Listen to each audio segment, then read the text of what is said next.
มันเพียนอยู่ที่เขาจะใช้ภูมิปัญญาของตัวเก่าประคับประคองให้มันอยู่ได้เขาจะต้องฟันฝ่าวิกฤตของเศรษฐกิจฟันฝ่าวิกฤตของก้าเงินตอนนี้พี่น้องท่านฟังข่าวมาจากหลายๆกระแสว่าเงินบาทของเขานั่นมันค่าของมันน้อยไปมันลดลงเพราะว่าค่าของเงินมันผันผวนไว้นะห้อยต้องต่อสู้กับมันพี่น้องท่านผู้ฟังจะไปใจอ่อนถ้าเรามีภูมิปัญญาเรามีความอดทนมีความอดกั้นใจสติปัญญาของตัวเก่าเนี่ยสู้ต่อไปด้วยสติปัญญาของตนเองแล้วเราจะประคับประคอง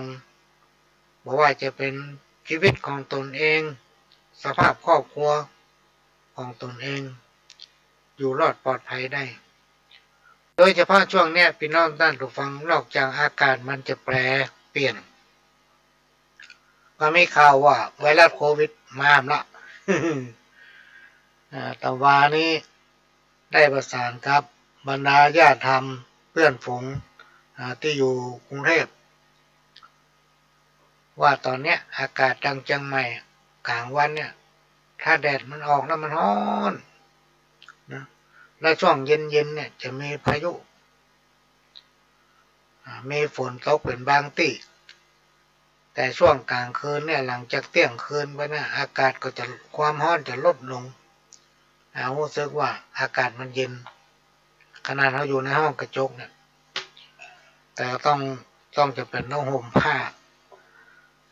ต้องรักษาความอบอุ่นเพื่อกับร่างกายกำมันอาจเป็นไข้เป็นหวัดเป็นไอได้พี่น้องท่านผู้ฟังทางญาติธรรมเพิ่นบอกว่าโอ้ตอนเนี้ยที่กรุงเทพเนี่ยโรงพยาบาลบ่มีที่อยู่ของคนไข้แล้วโควิดมันมาใหม่มันมาแบบใหม่ๆพี่น้องท่านผู้ฟังโดยเฉพาะมันจะมาตั้งสถานศึกษากับละออนที่ไปโรงเรียนเพราะฉะนั้นพี่น้องท่านผู้ฟังที่มีบุตรหลานไปเรียนหนังสือก็ต้องบอกต้องเตือนให้เขาระมัดระวัง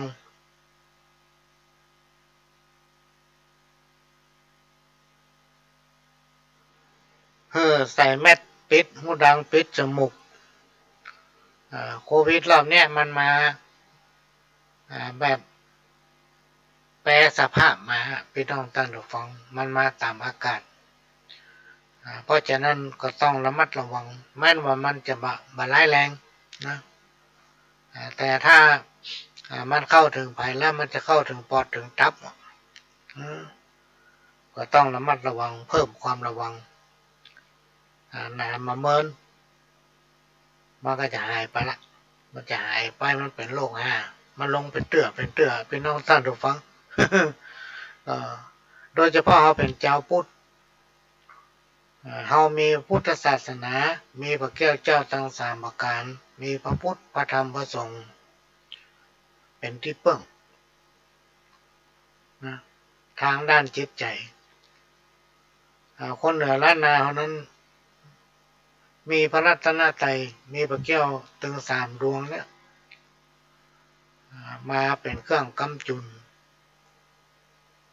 สร้างให้จิตใจของแต่ละท่านแต่ละคน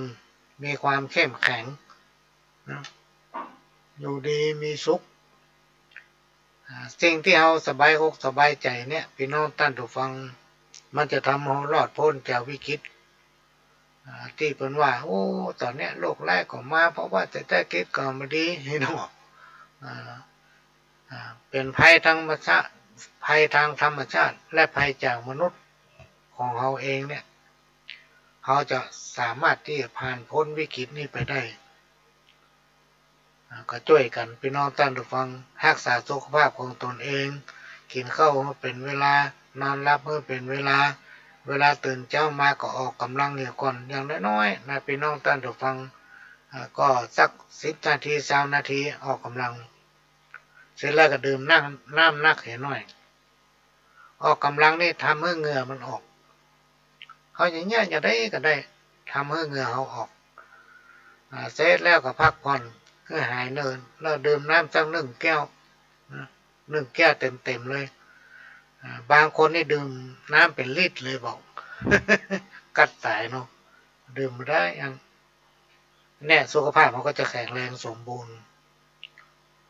ภัยธรรมชาติตอนเนี้ยพี่น้องท่านผู้ฟังอากาศมันเปลี่ยนก็ระวังบ้านไผ่บ้านมันเวลาภาคกลางวันเนี่ยมันดีอยู่ตอนเย็นมันเนี่ยอันตรายถ้าไปจำเป็นก็ไม่ได้ไปไหนการใช้รถใช้ลาบนถนนเหมือนกันอันตรายทุกนาทีเลยพี่น้องท่านผู้ฟังโดยเฉพาะตอนเนี้ยรถมันนักเต็มถนน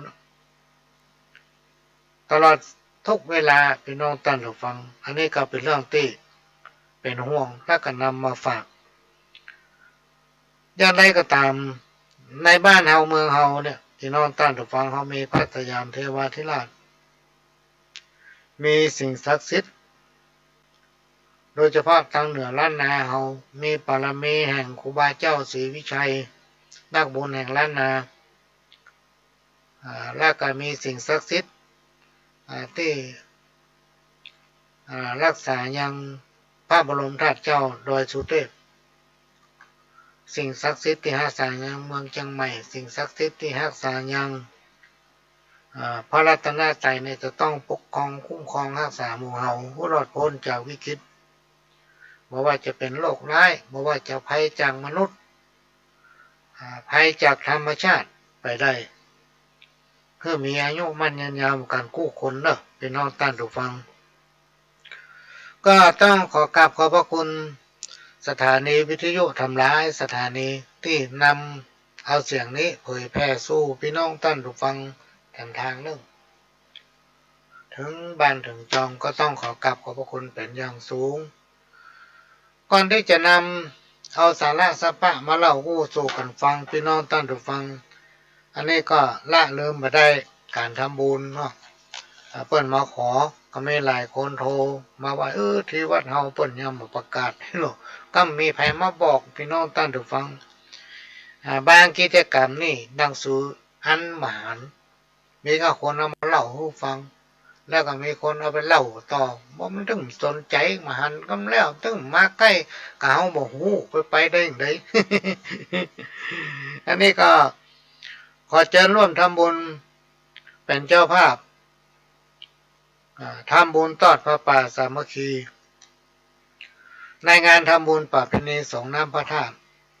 และพระพุทธสีหิงพระสิงห์จำลองยกช่อฟ้าวิหารเพื่อหาปัจจัยสมทบทุนบูรณะวิหารของวัดดอยจอมแจ้งตำบลแม่ปงอำเภอดอยสะเก็ดจังหวัดเชียงใหม่ซึ่งจะมีขึ้นในวันเสาร์ที่3 มิถุนายน 2566วันนั้นนี่เป็นวันวิสาขบูชาพอดีพี่น้องท่านผู้ฟังถ้ามีโอกาสพระหลวงก็จะไปพ่อเขาไปเป็นเอาชื่อไปใส่เป็นรองประธานในการทำบุญทอดพระป่าสามัคคีก็เป็นวัดพี่ฟันน้องนะเหมือนวัดฝ่ายหินนะดูเหมือนว่าท่านพระครูเจ้าว่านั้นเป็นญาติกับพ่อของพ่อหลวงเขามาอู้ฟังนะเขาก็มู ก็ต้องขออนุโมทนาขอบพระคุณและการอนุโมทนาบุญกับคุณประทีปคุณพี่จันจรัตแจมแจมกระจ่างคุณประทีปคุณพี่จันจรัตแจมกระจ่างและครอบครัวนี้ก็บริจาคปัจจัยเป็นจำนวนเงิน500 บาทในการทอดพระป่าสามัคคียกช่อฟ้าวิหารวัดดอยจำแจ้งและก็อาจารย์นงนุชครูน้องบ้านหัวโกเนี่ยก็ร่วมบริจาคปัจจัยเป็นจำนวนเงิน200 บาทคุณมนตรี คุณมนตรีบ้านเมืองทองเนี่ยเป็นน้องตั้นผู้ฟังนี่ก็ร่วมบริจาคปัจจัยเป็นจำนวนเงิน500 บาทนะและก็คุณแม่ปานีปัญโยนี่ก็เป็นร่วมบริจาคปัจจัยเป็นจำนวนเงิน1,000 บาทก็ต้องขออนุโมทนาบุญก็ได้ซองมาบรรลักพี่น้องท่านผู้ฟังได้มาประมาณสัก20 ซองเนี่ย20 ซองหรือว่า10 ซองเนี่ยจำไม่ได้น่าจะ10 ซองนะที่จริงให้นิวัฒน์เพิ่นบอกว่า20แต่มันน่าพอรู้มันจะมีซิมก็จะได้เนี่ยจำไม่ได้ละก็เอาไปให้คนที่รู้จักมากคุณบางคนก็บอกว่าจะไปเนาะ แต่มาแน่ใจว่าพระหลวงจะติดอะไรอย่างก็วันนั้นเป็นวันวิสาขะพอดีและทำประการหนึ่งก็จะต้องเตรียมความพร้อมที่จะนำมาหมู่บ้านต้นกล้าของทูลแม่ของประเด็นไปเข้าเฝ้าปีนี้ดูเหมือนว่าได้รับการโปรดเกล้าจากสมเด็จพระนางเจ้าพระบรมราชินีนาถองค์ปัจจุบันเนี่ยเสด็จโปรดเมตตาพระราชทานเงินของทูลแม่ของแผ่นดินในเดือนสิงหาคมก็จะต้องเร่งเตรียมความพร้อมและก็ในวันที่6 ถึง 9พี่น้องท่านผู้ฟังมิถุนาก็จะมีการประชุมเครือข่ายระดับภาคร่วมกับผู้แทนของจังหวัดซึ่งทางปปสภาค5ได้มีหนังสือจากส่วนกลางและก็ส่งต่อไปถึงผู้ว่าราชการจังหวัดถึง8 จังหวัดภาคเหนือต่างจังหวัดก็จะส่งตัวแทนไปก็จะจัดกันขึ้นที่จังหวัดลำพูนก็ยังกึดใจอยู่ย่างใดไปจะไปทางใดมันมีที่ไหนหั่นนี่นะวันที่9 ถึง 10เนอะวันที่6 ถึง 9ก็น่าจะกลับมาวันที่10พี่น้องท่านผู้ฟังวันที่5ก็ต้องไปละถ้าไปวันที่5ก็ต้องไปวันที่6ตอนเช้าโดยจะต้องประสานกับเลขาอำกำเลขาเครือข่ายกองทุนแม่ของประเทศจังหวัดเชียงใหม่และก็8 จังหวัดภาคเหนืออยู่สังกำแพงพ่อหลวงตีเนาะสิทธิพรนามสกุลสิทธิพลนามสกุลสิทธิพรเฮีย เป็นเจ๊กเนาะเจ๊กกินลาบต่อไปเบื้องหน้าวัดจะมองจะห่างหนทางจะเลื่อนคือว่าจะเลี่ยนพี่น้องท่านผู้ฟังเลี่ยนเพียงอย่างหน้าของสบายใจเนี่ยแค่มีคนเตียวกับใครจะไปเตียวมันเตียวแบบได้รถนักขนาดไฟแดงแล้วมันยังไม่ยอมหยุด ลองพอเนาะอุบัติเหตุตั้งกลางถนนตะวันแมลงนี่มีโอกาสได้ดูข่าวแป๊บหนึ่งดูประธานจบสกรรมไฟแม่ฟ้าห้องก็เลยต้องปิดมีครอบครัวนึงอยู่ติดกับถนนโค้งปรากฏว่ารถมันขับมาด้วยความเร็วก็เปิ้นกระท่าจะเลี้ยวโค้งเหมือนกันนะแต่รถมันไม่ยอมเลี้ยวพุ่งเข้าบ้าน โอ้โหพี่น้องท่านผู้ฟังบ้านล่มเป็นหลังเลยอันตรายขนาดเลยเพราะฉะนั้นทุกอย่างเขาจะมาประมาทมันได้เลยพี่น้องท่านผู้ฟังเพราะว่าประเด็นเนี่ยมันเข้ากับสำนานหมดทุกอย่างเบื้องหน้าวัดจะมองมันมองแต่นะไม่ค่อยมีใครไปประตูวัดนี่เปิดตลอดนะเปิดตลอดเจ้ามากับเปิดค่ำสักน้อยก็ต้องปิดถ้าแบบปิดมันจะมีไอ้โหง มีคนเข้าไปทำมองเนาะในอย่างที่มันหม้อมือมันบกลัวบ้ากลัวกรรมไปงัดเดี๋ยวตู้บริจาคคุณพี่น้องท่านฟังลองติดตามข่าวเด้อมันมีหันสปะเลยคนในยุคปัจจุบันใจดำใจด มองจะห่างละอ่อนประเดี๋ยวเขาหูจักหรอกพี่น้องท่านฟังว่ามองมันเป็นจะได้อันอย่างคือมองเปิ้นเอาไว้เนี่ยอย่างเขาหูสมัยก่อนนี่เปิ้นจะตำเข้าก็ตำเข้าแป้งกันพี่น้องท่านฟังก็จะใจมองหมดเครื่องบดเครื่องหม้อนี่ใจมีในสมัยยุคก่อนถนนหนทางส่วนใหญ่จะเป็นลูกลังอย่างดีก็เอาหินคุกไปใส่บางที่บ่ให้มันหล่มบ่ให้มันเป็นขี้ฝุ่นบ่ให้เป็นขี้เปอะนี่เนาะบ่ใช่เหมือนอย่างประเดี๋ยวในยุคปัจจุบันเนี่ยพี่น้องท่านผู้ฟังอย่างต่างๆเนี่ยมันจะไปค้อนอยู่ที่โรงเรียนหมดโรงเรียนจะเป็นสถานที่สร้างคนโดยการสร้างละอ่อนเนี่ยปลูกฝังให้กับละอ่อนเนี่ยเพราะฉะนั้นถ้าเราจะอู้ถึงทางด้านศีลธรรมเนี่ยพี่น้องท่านผู้ฟังเขาจะต้องเข้าไปแทรกกับโรงเรียนจะต้องไปขอเวลากับเปิ้นและส่งผู้ที่เชี่ยวชาญผู้ที่เก่งในการอู้ธรรมะซึ่งผู้ที่อู้ก็ต้องปฏิบัติตัวเนี่ยพี่น้องท่านผู้ฟังบ่ใช่เอาไปอู้สอนเปิ้นบ่ได้แล้วตัวเองปฏิบัติบ่ได้ บ่ได้ปฏิบัติอย่างที่ไปอู้อันนี้ก็สำคัญมันจะเป็นแบบให้กับเขาเพราะฉะนั้นเราต้องแทรกคำว่าศีลธรรมเนี่ยโดยเฉพาะศีลห้าเนี่ยให้เน้นศีลห้าแม้นว่าคนฟังมันจะเบื่อแยกกระจ่างแล้วพี่น้องท่านผู้ฟังเขาต้องขยันเอามาอู้เพื่อเขาจะได้จำให้ขึ้นใจว่าถ้าศีลห้าเนี่ยอ๋อมันคือนี่โลยจะไม่คิดคำว่าปานาอย่างเดียว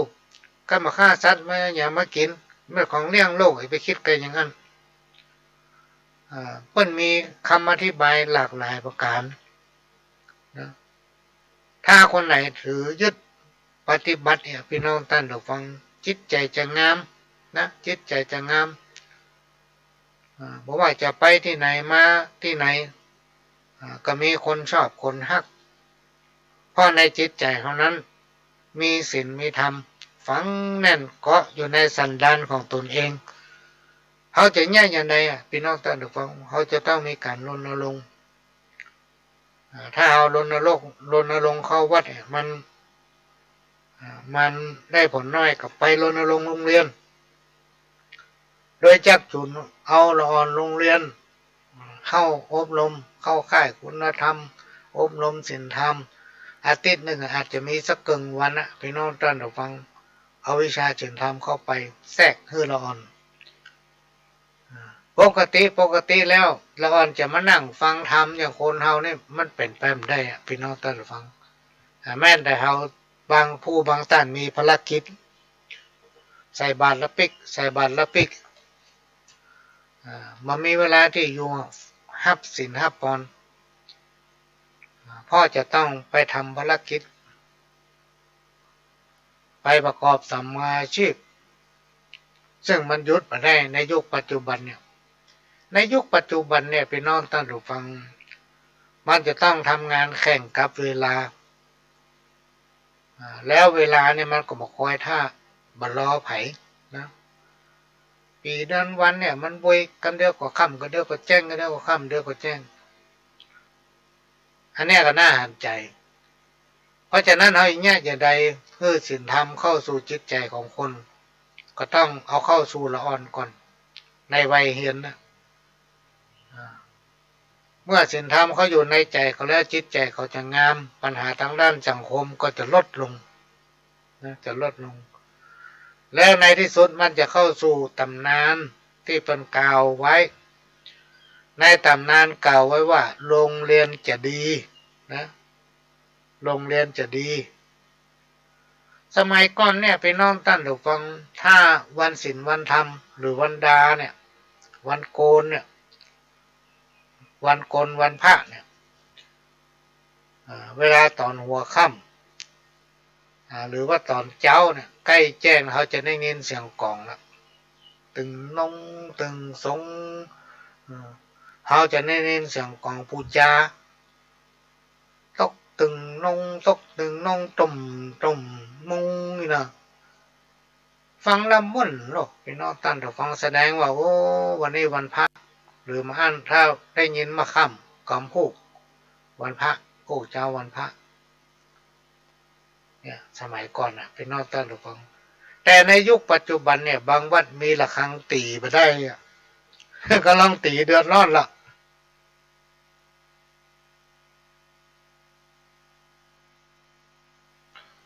เพราะอย่างเพราะการงานหน้าที่ของแต่ละคนเนี่ยมันมาเหมือนกับคนตะกอนเนี่ยข้ามมาเปิ้นไปไหนแล้วหรอพี่น้องท่านผู้ฟังข้ามมาไปไหนแล้วถ้าไผไปหันไปนี่เอามาข้ามมาคืนดึกคืนเปิ้นถือว่าเป็นคนบดีสมัยก่อนแต่ในยุคปัจจุบันเนี่ยบางทีทำงานตื่นเช้าต้องไปละแล้วไปเลิกเอาเที่ยงคืนพวกก็มีบางทีไปทำงานมาค่ำไปเลิกเขาตีสองทำงานเป็นกะทำงานเป็นชั่วโมงพอตีสี่ตีห้านี่มันกำลังปิกมาถึงบ้านมันหลับ เพราะฉะนั้นให้จำกัดว่าถ้าคนไปหันไปนี่กลางค่ำกลางคืนมันบัดดีอย่างนี้มันไม่ได้พี่น้องท่านผู้ฟังถ้าเอาอยู่บ้านเขานี่ยังมีภัยนะตีหนึ่งตีสองตีสามตีสี่เขาลองเข้าไปในเมืองแล้วคนเต็มกาดพี่น้องท่านผู้ฟังอันนี้เป็นเรื่องที่ได้ไปหู้ไปหันกับตามาแล้วเพราะฉะนั้นเมื่อมันมีภาระที่จำกัดพี่น้องท่านผู้ฟังเขาก็จะต้องหู้ว่ากิจกรรมของทางวัดอย่างเมื่อแรงเนี่ยเพื่อต้องตีละครั้งสัก10 โมงปลายเพื่อก็จะตีละครั้งพอเป็นสัญญาณบอกว่าครั้งที่1เนี่ยเพิ่นตีเตือนว่าเตรียมตัวเนอะก็เดี๋ยวจะสั่นเพลละเพิ่นจะเลี้ยงเพลละนี่นะถ้า11 โมงปักนี่เพิ่นก็จะตีละครั้งเลยรัวเลยตั้งหมายถึงว่าพระจะต้องขึ้นวิหารหรือว่าเข้าหอตันไปสั่นเพลกันเวลาประมาณสัก6 โมงเย็นเพิ่นก็ตีละครั้งละว่าเวลาตอนนี้6 โมงแล้วสักกันเดียวก็จะมีการทำวัดสวดมนต์พอ6 โมงไปเช้าน้อยปกติทำถ้าตีรู้หลายๆการนี่แสดงว่าพระจะต้องไปพร้อมกับที่โบสถ์หรือในวิหารก็จะมีการสวดมนต์กันทำวัดเย็นกันตอนเช้าก็อย่างเดียวกันทุกตี4เพื่อจะตีละครั้งละครั้งแรกนี่ตีให้เตรียมตัวสัก3-4 กรัมนะตั้งเนี่ยหมายถึงว่าเตรียมตัวถ้าครั้งที่2ตีรัวๆนักนั่นหมายถึงว่าพระจะต้องพร้อมแล้วเดี๋ยวไปทำวัดสวดมนต์กันในโบสถ์ในวิหารแล้วแต่ในยุคปัจจุบันพี่น้องท่านผู้ฟังบางวัดในตีไปได้ศรัทธาเดือดร้อนทางที่หู้อยู่ว่าเฮาไปแปลงบ้านอยู่ใกล้วัด ในสมัยก่อนนั้นถ้าใครจะขายที่ดินเนี่ยเพิ่นไปพอให้คนลูกถ้าที่หั่นมันเป็นหนองเพิ่นจะเว้นเพิ่นมาซื้อที่เว้นมาซื้อเพราะอันหยังเพราะถ้าเอาไปซื้อเขาต้องได้ถมมันลูกสมมติว่าเขาซื้อสัก100,000หรือว่าซื้อสัก10,000-20,000เขาต้องถมมันเป็น5-6-7 หมื่นเนี่ยพี่น้องท่านผู้ฟังที่เพิ่นว่ามันบัดดีนะซื้อที่ติดหนองซื้อที่เป็นหนองบัดดีเขาต้องได้ไปถมมันถมแล้วเข้าไปอยู่เลยกับเจ๊ได้นะพี่น้องท่านผู้ฟังเพราะทางพื้นมันเป็นดินล้วนเพิ่นฮ้องว่าเศษดินล้วนของดินเหลวนะนับเข้าไปอยู่ไปได้มันจะล่มมันจะทำให้บ้านเฮือนบ่มั่นคงแถมตี้ตี้ข้างไปเหี่ยวเพิ่นถึงมาซื้อไปถึงไปซื้อพี่น้องท่านผู้ฟังถ้าคนไหนไปซื้อไปปลูกบ้านแปลงเฮือน3 วันดี4 วันเปิ้นเอาศพมาเผาก็จะไปเดือดร้อนเฮาเปิ้นก็บ่ได้เพราะหยังเพราะหั่นมันเป็นไปเหี่ยวเฮาฮู้อยู่เฮาไปซื้อไปแปลงบ้านแปลงจองอยู่เฮาฮู้อยู่ไปเหี่ยวมีอยู่ก่อนเฮาแล้วแถมที่นึงคือที่ใกล้วัดที่ติดวัดเนี่ยสมัยก่อนนี่เปิ้นถึงบ่ซื้อกันนะพี่น้องท่านผู้ฟังให้ขายนี่ให้ขายเด้อบ่ถึงมีใครไปซื้อเพราะมันอยู่ที่ติดวัดบ่ใช่ว่ารำคาญวัดบ่ใช่ว่ากลัววัดบ่ใช่ว่ารังเกียจวัดเพราะหยังวัด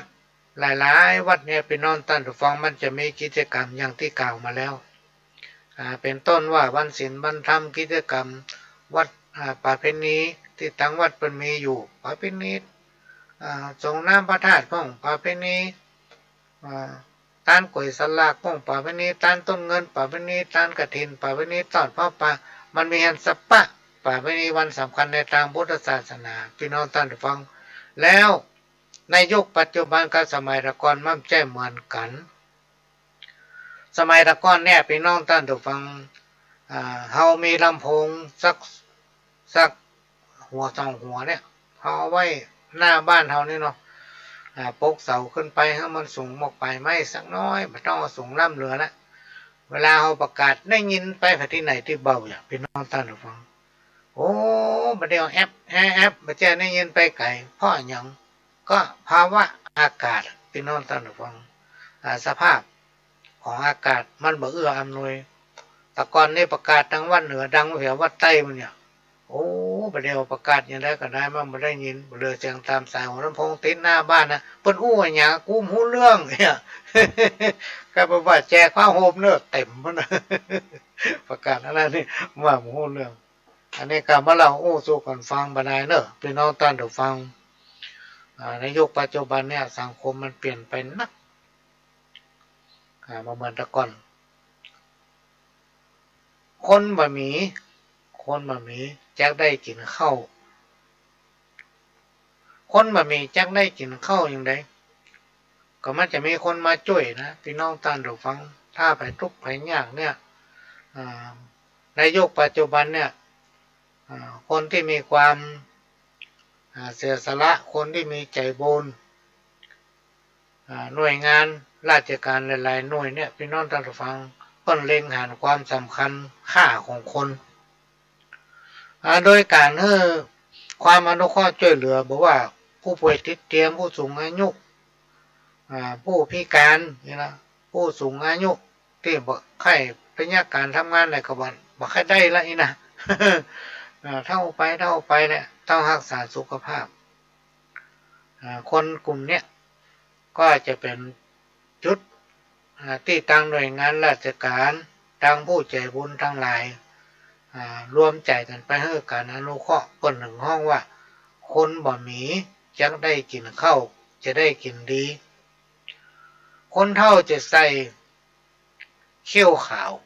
ก็คือต้องไปใส่เขี้ยวใหม่นะถ้าเฮามีเขี้ยวเนี่ยพี่น้องท่านผู้ฟังถ้ามันสมมติมันหล่อนไปมันเหลือสัก4-5 ซี่ตั้งหน้าพี่น้องท่านผู้ฟังกินยังก็ไม่ได้นะเพราะมันย่ำกินไปตั้งข้างซ้ายข้างขวาจ้ะมันเป็นลมที่เขี้ยวว่าวน่ะ จะเป็นต้องไปใส่เปิ้นเลยมีตำนานกล่าวไว้ว่าในอนาคตมันตั้งหน้าคนเฒ่าจะได้ใส่เขี้ยวขาวแม่ห้างนางสาวจะได้นุ่งติวในสมัยตะก่อนเนี่ยพี่น้องท่านผู้ฟังมันมีนะไม่ยิงจะมานุ่งเตียวนะถ้าไผ่นุ่งเตียวนะเปิ้นต้องมากล้าออกนอกบ้านนะมันเองไม่ยิงจะนุ่งผ้าถุงเนาะอย่างดีกับนุ่งกระโปรงนะแต่ในยุคปัจจุบันเนี่ยเพื่อความสะดวกในการทำงานในการไปหั่นไปนี่การสัญจรอย่างต่างๆถ้านุ่งเตียวมันบอกนุ่งผ้าถุงมันบอกใครม่วนต้องได้นุ่งเตียวกรรมสมัยตะก่อนเปิ้นว่าแม่ห้างนางสาวจะได้นุ่งเตียวปลาเหี่ยวจังเหมือนปอยปลาเหี่ยวจังเหมือนปอยแต่ลูกพี่น้องท่านผู้ฟังปลาเหี่ยวจังเหมือนปอยคนในยุคตะก่อนเนี่ยมันพอมีหลายพอมีนับเมินหลายปีจะมีตายคนเนี่ยแล้วประเดี๋ยวคนมันนักพี่น้องท่านผู้ฟังลองไปนับพอเราตามโรงพยาบาลเอาลองไปนั่งพอแล้ววันหนึ่งก็จะต้องมีตายอย่างน้อยก็2 คนแต่ละโรงพยาบาลเนี่ยนะไปเหี่ยวก็เลยบักขาดคนแต่มันปีมีไหนนอกมีไหนก็บุกมุนมากันถ้าไปแจ้งงานเป็นงานตายเนี่ยตึ้มได้มากันพอมีงานตายขึ้นมาจะต้องไปหากันละพี่น้องท่านฟังเพราะว่าคนนั้นเกิดมาตายเต้อเดียวนะตายเต้อเดียวแล้วก็เกิดเต้อเดียวมากัน อันนี้เป็นเรื่องใหญ่งานตายนี่มันยิ่งใหญ่ยิ่งกว่างานปล่อยซ้ำ เพราะมันเป็นงานคนคนเดียวและเกิดขึ้นกับคนแบบปัจจุบันทันด่วนการมาเก่าบอกเลยว่าปลายเหี้ยวจังเหมือนปอยดอยหรือภูเขาจักล้านจักหัวล้นนะมันก็มีแต่พี่น้องท่านผู้ฟังในยุคปัจจุบันเนี่ยคนมันนักขึ้นการหญ้าให้ทำสวนยังให้นาเนี่ยบ่ค่อยมีฮื้อหญ้าแล้วเพราะอย่างมันไก่ไปเป็นบ้านจัดสรรไปแล้วให้นากาสวนกานี่บ่ค่อยเหลือละขอถมแล้วก็ปลูกเป็นบ้านจัดสรรเพราะคนมันนักเข้ามาอยู่ทำให้ทำนาหมดคนที่หญ้าให้ใส่สวนก็บ่ค่อยมีที่หญ้าก็เป็นลูกลามบนตำดอยบนนะลองสังเกตพอเตอภูเขานี่หัวล้นเขาเพี้ยวแล้วปลูกเข้าให้ปลูกขึ้นต่ำบนดอยบอกเข้าสโลเข้าสลีพักกาดกันลำเนี่ยปลูกต่ำเทิมดอยบนน่ะไปนอนต้นถูกฟัง คนขี้ข้านบรรยากาศจะได้กินดีจะได้กินดีในอนาคตก็ตัวมันหักขี้ข้านแต่ครอบครัวของมันจะต้องมันขยันนะก็อาศัยกินกับพี่กับน้องอาศัยกินกับพ่อกับแม่ลองมีให้มันได้กินดีพี่น้องลองฟังข่าวกันลูกทำร้ายแม่ลูกทำร้ายพ่อหลานทำร้ายทำร้ายปู่ทำร้ายยายเพราะอย่างเพราะมันไม่ได้กินดี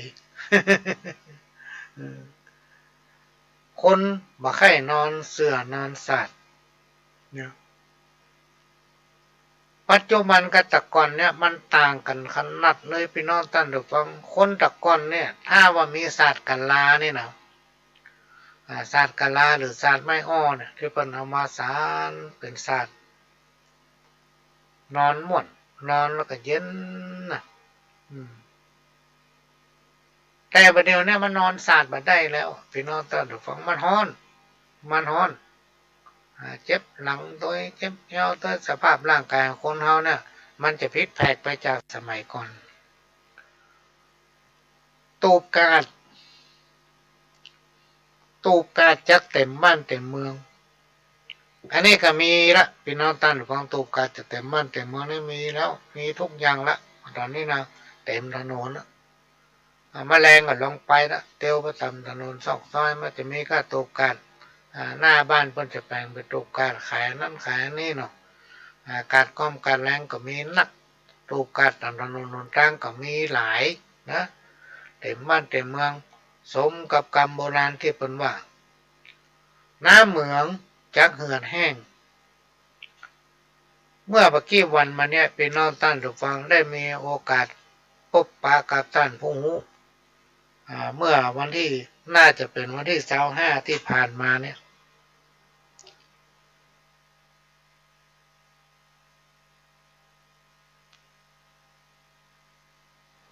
ก็ท่านผู้ที่มีประสบการณ์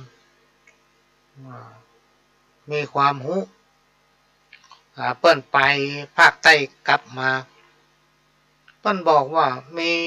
หลายครอบครัวที่ภาคใต้จำไม่ได้ว่าเป็นบ้านอย่างจังหวัดอย่างเปิ้นปลูกทุเรียนเป็นปันๆให้บางครอบครัวนะเป็นปันต้นไม่ใช่ปันให้บางครอบครัวปลูกเป็น100 ต้นทุเรียนเนี่ยพี่น้องท่านผู้ฟังปรากฏว่าในบ้านนั้นในภาคใต้พุ่นนะแห้งแล้งทำให้ต้นทุเรียนหลายๆต้นที่กำลังหน่วยงามใกล้จะดีจำหน่ายหรือว่าขายผลผลิตของมันละแห้งตายพี่น้องท่านผู้ฟังแห้งตายเป็นร้อยต้นนะคนที่ปลูกเป็นปันก็ตายเป็นร้อยคนที่ปลูกเป็นร้อยก็ตายเป็น10เป็น20ต้นแล้วรวมกันถึงจังหวัดนั้นมันมีการปลูกทุเรียนนักที่สุดเลยประสบปัญหาภัยแล้งว่ะพี่น้องท่านผู้ฟังต้องไปซื้อน้ำลำรดน้ำที่เพิ่นเอามาขายกันนั้นลำหนึ่งประจำ2,000 บาท ลำละ2,000 บาทพี่น้องท่านฟังลองคิดก่อนเถอะปัญหาของเพิ่นจะต้องแก้ไขปัญหา ไปหาเงินมาซื้อน้ำลำรถนั้น2,000 บาทเพื่อไปหดทุเรียนหดต้นทุเรียนให้มันรอดน้ำบ่อน้ำบาดาลนี่อย่าไปอู้ถึงมันเลยตึ้มหมีแห้งแล้งขนาดอันนี้บ้านเปิ้ลเดือดร้อนขนาดนั้นนะพี่น้องท่านผู้ฟังเขาอยู่ล้านนาเมืองเหนือเขาเนี่ยถือว่าสุดยอดละพอถึงขนาดกับเปิ้ลแล้วเปิ้ลยังบอกทำว่าในระยะ3 ปีไปหน้าเนี่ยตามพยากรณ์อากาศตามคนตั้งภาคนั้นเปิ้ลอู้กันแล้วเปิ้ลกับมาอู้ให้ฟังว่ามันจะมีความแห้งแล้งไป3 ปี4 ปีกันนะพี่น้องท่านผู้ฟังหมูว่ามันอยากกระทบมาทางบ้านเฮาทางด้านนาก็ต้องระมัดระวังเนอะอันนี้อู้กับท่านผู้ฮู้เมื่อวันที่25ที่ผ่านมานี้พอดีได้มีโอกาสไปทำพิธีให้ต้านผู้หนึ่งเปิ้นเป็นคนต่างประเทศก็มาได้4 ภรรยาเป็นคนไทยเอาเนี่ยเปิ้นก็จะได้สร้างอาคารขึ้นโน้มมาเป็นอาคาร3 ชั้นชั้น1เป็นที่อยู่เป็นห้องหนังสือห้องสมุดชั้นที่2เป็นโรงเรียนซึ่งจะสอนภาษาต่างประเทศชั้นที่3จะเป็นที่พักผ่อนเป็นร้านกาแฟเนี่ยเป็นที่พักผ่อนหย่อนใจพี่น้องท่านฟังเมื่อวันที่25ที่ผ่านมาเนี่ยเปิ้นเป็นฝรั่งเจ้าของเปิ้นแต่เปิ้นก็นับถือทำตามเหตุตามห้อยของบ้านเฮาเปิ้นหลวงก็มีโอกาสได้ไปทำพิธีเปิ้นก็อู้ให้ฟังว่าในอนาคตมันจะเป็นอย่างเงี้ย ก็เลยมาอู้ให้พี่น้องท่านฟังได้ฟังกันเรื่องภัยธรรมชาติเนี่ยมันจะมีทั่วแต่ที่ไหนจะนักจะน้อยเนี่ยมันขึ้นอยู่กับสิ่งแวดล้อมเพราะฉะนั้นพี่น้องท่านผู้ฟังเขาต้องช่วยกันรักษาทรัพยากรธรรมชาติเป็นต้นว่าต้นไม้เนี่ยสำคัญพี่น้องท่านผู้ฟังเขาสังเกตพอสมัยก่อนเนี่ยน้ำมันจะท่วมเราเวลาฝนตกมาเนี่ยไม่ตกนักขนาดไหนก็แล้วแต่นะมันก็จะมีต้นไม้ใหญ่นะดูซับเอาน้ำมันไว้น้ำป่าน้ำน้อยนะมันนานๆถ้ามันตกทัดกันหลายๆวันแบบสามารถฮับหรือว่าเก็บน้ำไว้ได้มันถึงจะทุหรือว่าพังหรือว่าดอยโยดหรือน้ำป่าถล่มอีกเป็นต้นแต่ในยุคปัจจุบันเนี่ยเขาต้องช่วยกันรักษาไว้ซึ่งต้นไม้นะมันจะให้ความร่มรื่นเขาสังเกตพอบ้านไผ่ก็แล้วแต่ที่ไหนก็แล้วแต่ถ้ามีต้นไม้มันจะทำให้ร่มรื่นเกิดความร่มเย็นนะเกิดความร่มเย็นมันจะเข้าทำนองตามตำนานมาเก่ามาเก่าว่าตูบกาดเต็มบ้านเต็มเมืองอันนี้มีมาแล้วน้ำเหมืองจักเหือดแห้งอันนี้ก็เริ่มจะมีมาละงัวควายแบบแพร่หลายงัวควายในยุคปัจจุบันกับแต่ก่อนเนี่ยมันเหมือนกันนะพี่น้องท่านผู้ฟังสมัยแต่ก่อนนี่งัวกับควายนี่เป็นพระเจ้าของเราเนาะพ่อเลี้ยงสมัยยุคแต่ก่อนเนี่ยพี่น้องท่านผู้ฟังคือพ่อเลี้ยงงัวต่างเปิ้นมีงัวหลายเนี่ยเปิ้นเอางัวเนี่ยเป็นแตนรถบรรทุกเปิ้นจะมีต่างใส่หลังงัวให้งัวบรรทุกนะขึ้นไปตำป่าตำดอยถ้าไผมีธุรกิจการค้าเนี่ยเพื่อนจะไปซื้อจากทางที่เจริญหรือในเมืองเนี่ยแล้วก็เอามาไว้ที่พ่อค้างัวต่างพ่อค้างัวต่างก็จะใส่ในต่างแล้วให้งัวมันทุกเอาไปส่งนะสมัยก่อนครับสมัยเดียวมันจะเหมือนกันแล้วในยุคปัจจุบันเนี่ยบอกว่าจะเป็นให้หน้าส่วนอย่างต่างๆเนี่ยมันแจ้งงัวแล้วมันแจ้ควายแล้วพี่น้องท่านผู้ฟังมันนานๆจะมีควายไถนาเตื้อนึงในยุคปัจจุบันไม่ค่อยมีแล้วใจรถอย่างไปนักนะใจรถไปนักเพราะฉะนั้นงัวควายก็เลยไม่ค่อยมีแล้วหายไปคนเฒ่าคนแก่บ่มีไผเอี้ยวหาไผนะสมัยตะก่อนนี่พี่น้องท่านผู้ฟัง เวลาเจ็บเวลาเป็นหรือว่าคนเฒ่าคนแก่อยู่บ้านน่ะมันจะมีคนไปแอวหาลูกคนหนุ่มคนสาววันนี้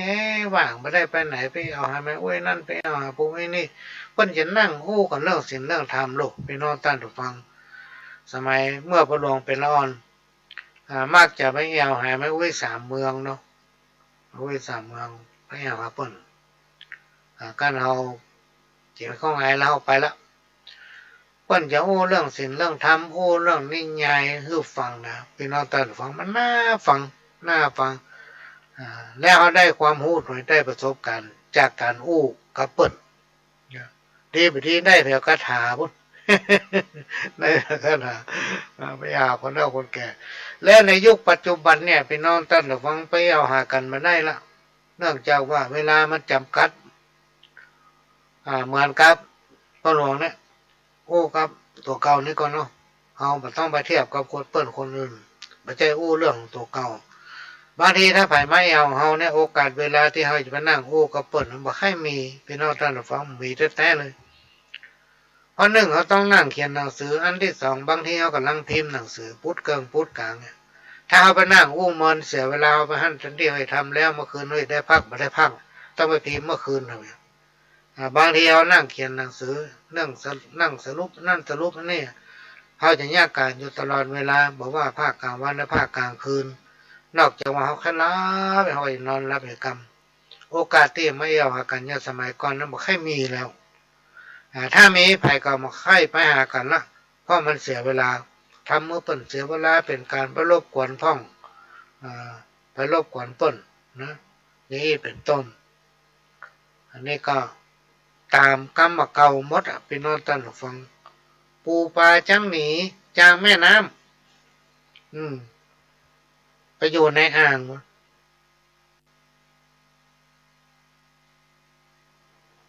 ไปอยู่ในตู้กระจกไปอยู่ที่เปิ้นแปลงเฮือนี่จางน้ำเมืองขึ้นไปอยู่บนบ้านมุ่นคนจะเอาน้ำตกและถ้ำตำมะพร้าตำน้อยเป็นที่เอวที่จุม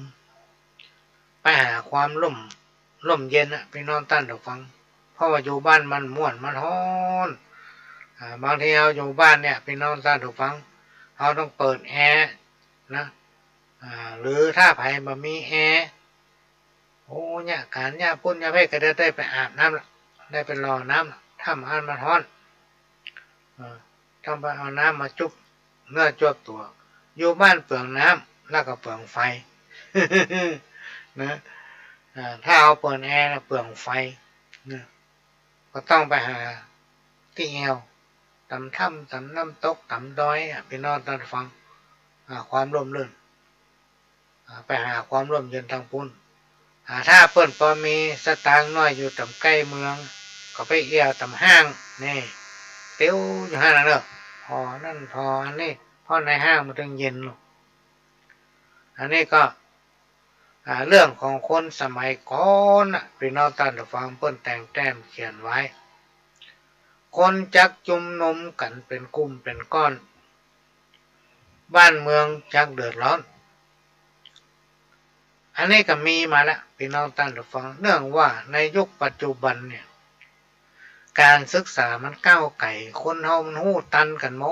ดพี่น้องท่านฟังคนเฮามันหู้หมดนอกจากเพิ่นจะบอกอู้มันนะหู้หมดว่าไผเนี่ยยังใดตั้งใดจิตใจไผเป็นจะได้นะพี่น้องท่านฟังคนยุคปัจจุบันเนี่ยจะหู้ตันกันทุกอย่างเลยมันก็บ้านเมืองเนี่ยที่มันวุ่นวายเพราะอย่างเพราะมันใจความหู้เนี่ยมาประชันกันใจความหู้เนี่ยมาห้ามหันกันคนนั้นก็ถือว่าเขาหู้นี่เขาถือว่าเขาทำถูกด้วยเหตุด้วยผลของตัวเองทำคนก็ว่ามันมีเหตุมีผลนำเอาความหู้มาห้ามหันกันก็เลยเกิดความเดือดร้อนมันก็เกิดขึ้นแล้วตามกรรมเก่าโบราณที่เป็นว่าไว้ละอ่อนจักบ่ฟังกรรมพ่อแม่นะละอ่อนเนี่ยพี่น้องท่านผู้ฟังถ้ามันอยู่ในเฮามันดีกะถ้ามัน ออกจากเฮาไปห้ามไปยันไปงานการทำงานเนี่ยไปคบเปิ้นคบฝูงเนี่ยอยู่ไกลหูไกลตาพ่อแม่บัดนั้นรับการอบอุ่นจากพ่อจากแม่พี่น้องท่านฟังดูแลเขามาถึงในที่สุดปัญหาสังคมเกิดพี่น้องท่านผู้ฟังก็ลองฟังข่าวติดตามข่าวดูยกพวกยกกลุ่มตีหัวกันยกพวกยกกลุ่มยิงหัวกัน อย่างนี้ก็มีน่ะระเบิดเปิ้นมีขายมันแปลงขึ้นคนเดียวที่ว่าระเบิดปิงปองน่ะมันแปลงกันขึ้นคนเดียวน่ะลองฟังข่าวไปเถอะพี่น้องท่านผู้ฟังเนี่ยมันเหมือนกับกรรมที่คนเฒ่าโบราณตะก้อนเปิ้นแต่งแต้มเขียนไว้อันนี้มันเป็นกรรมที่เกิดขึ้นจากตำนานว่าในอนาคตเนี่ยละอ่อนลูกเต้าเราหลานจะบอกฟังกรรมพ่อแม่แล้วทำประการหนึ่งเปิ้นบอกว่าจะมีคนใจด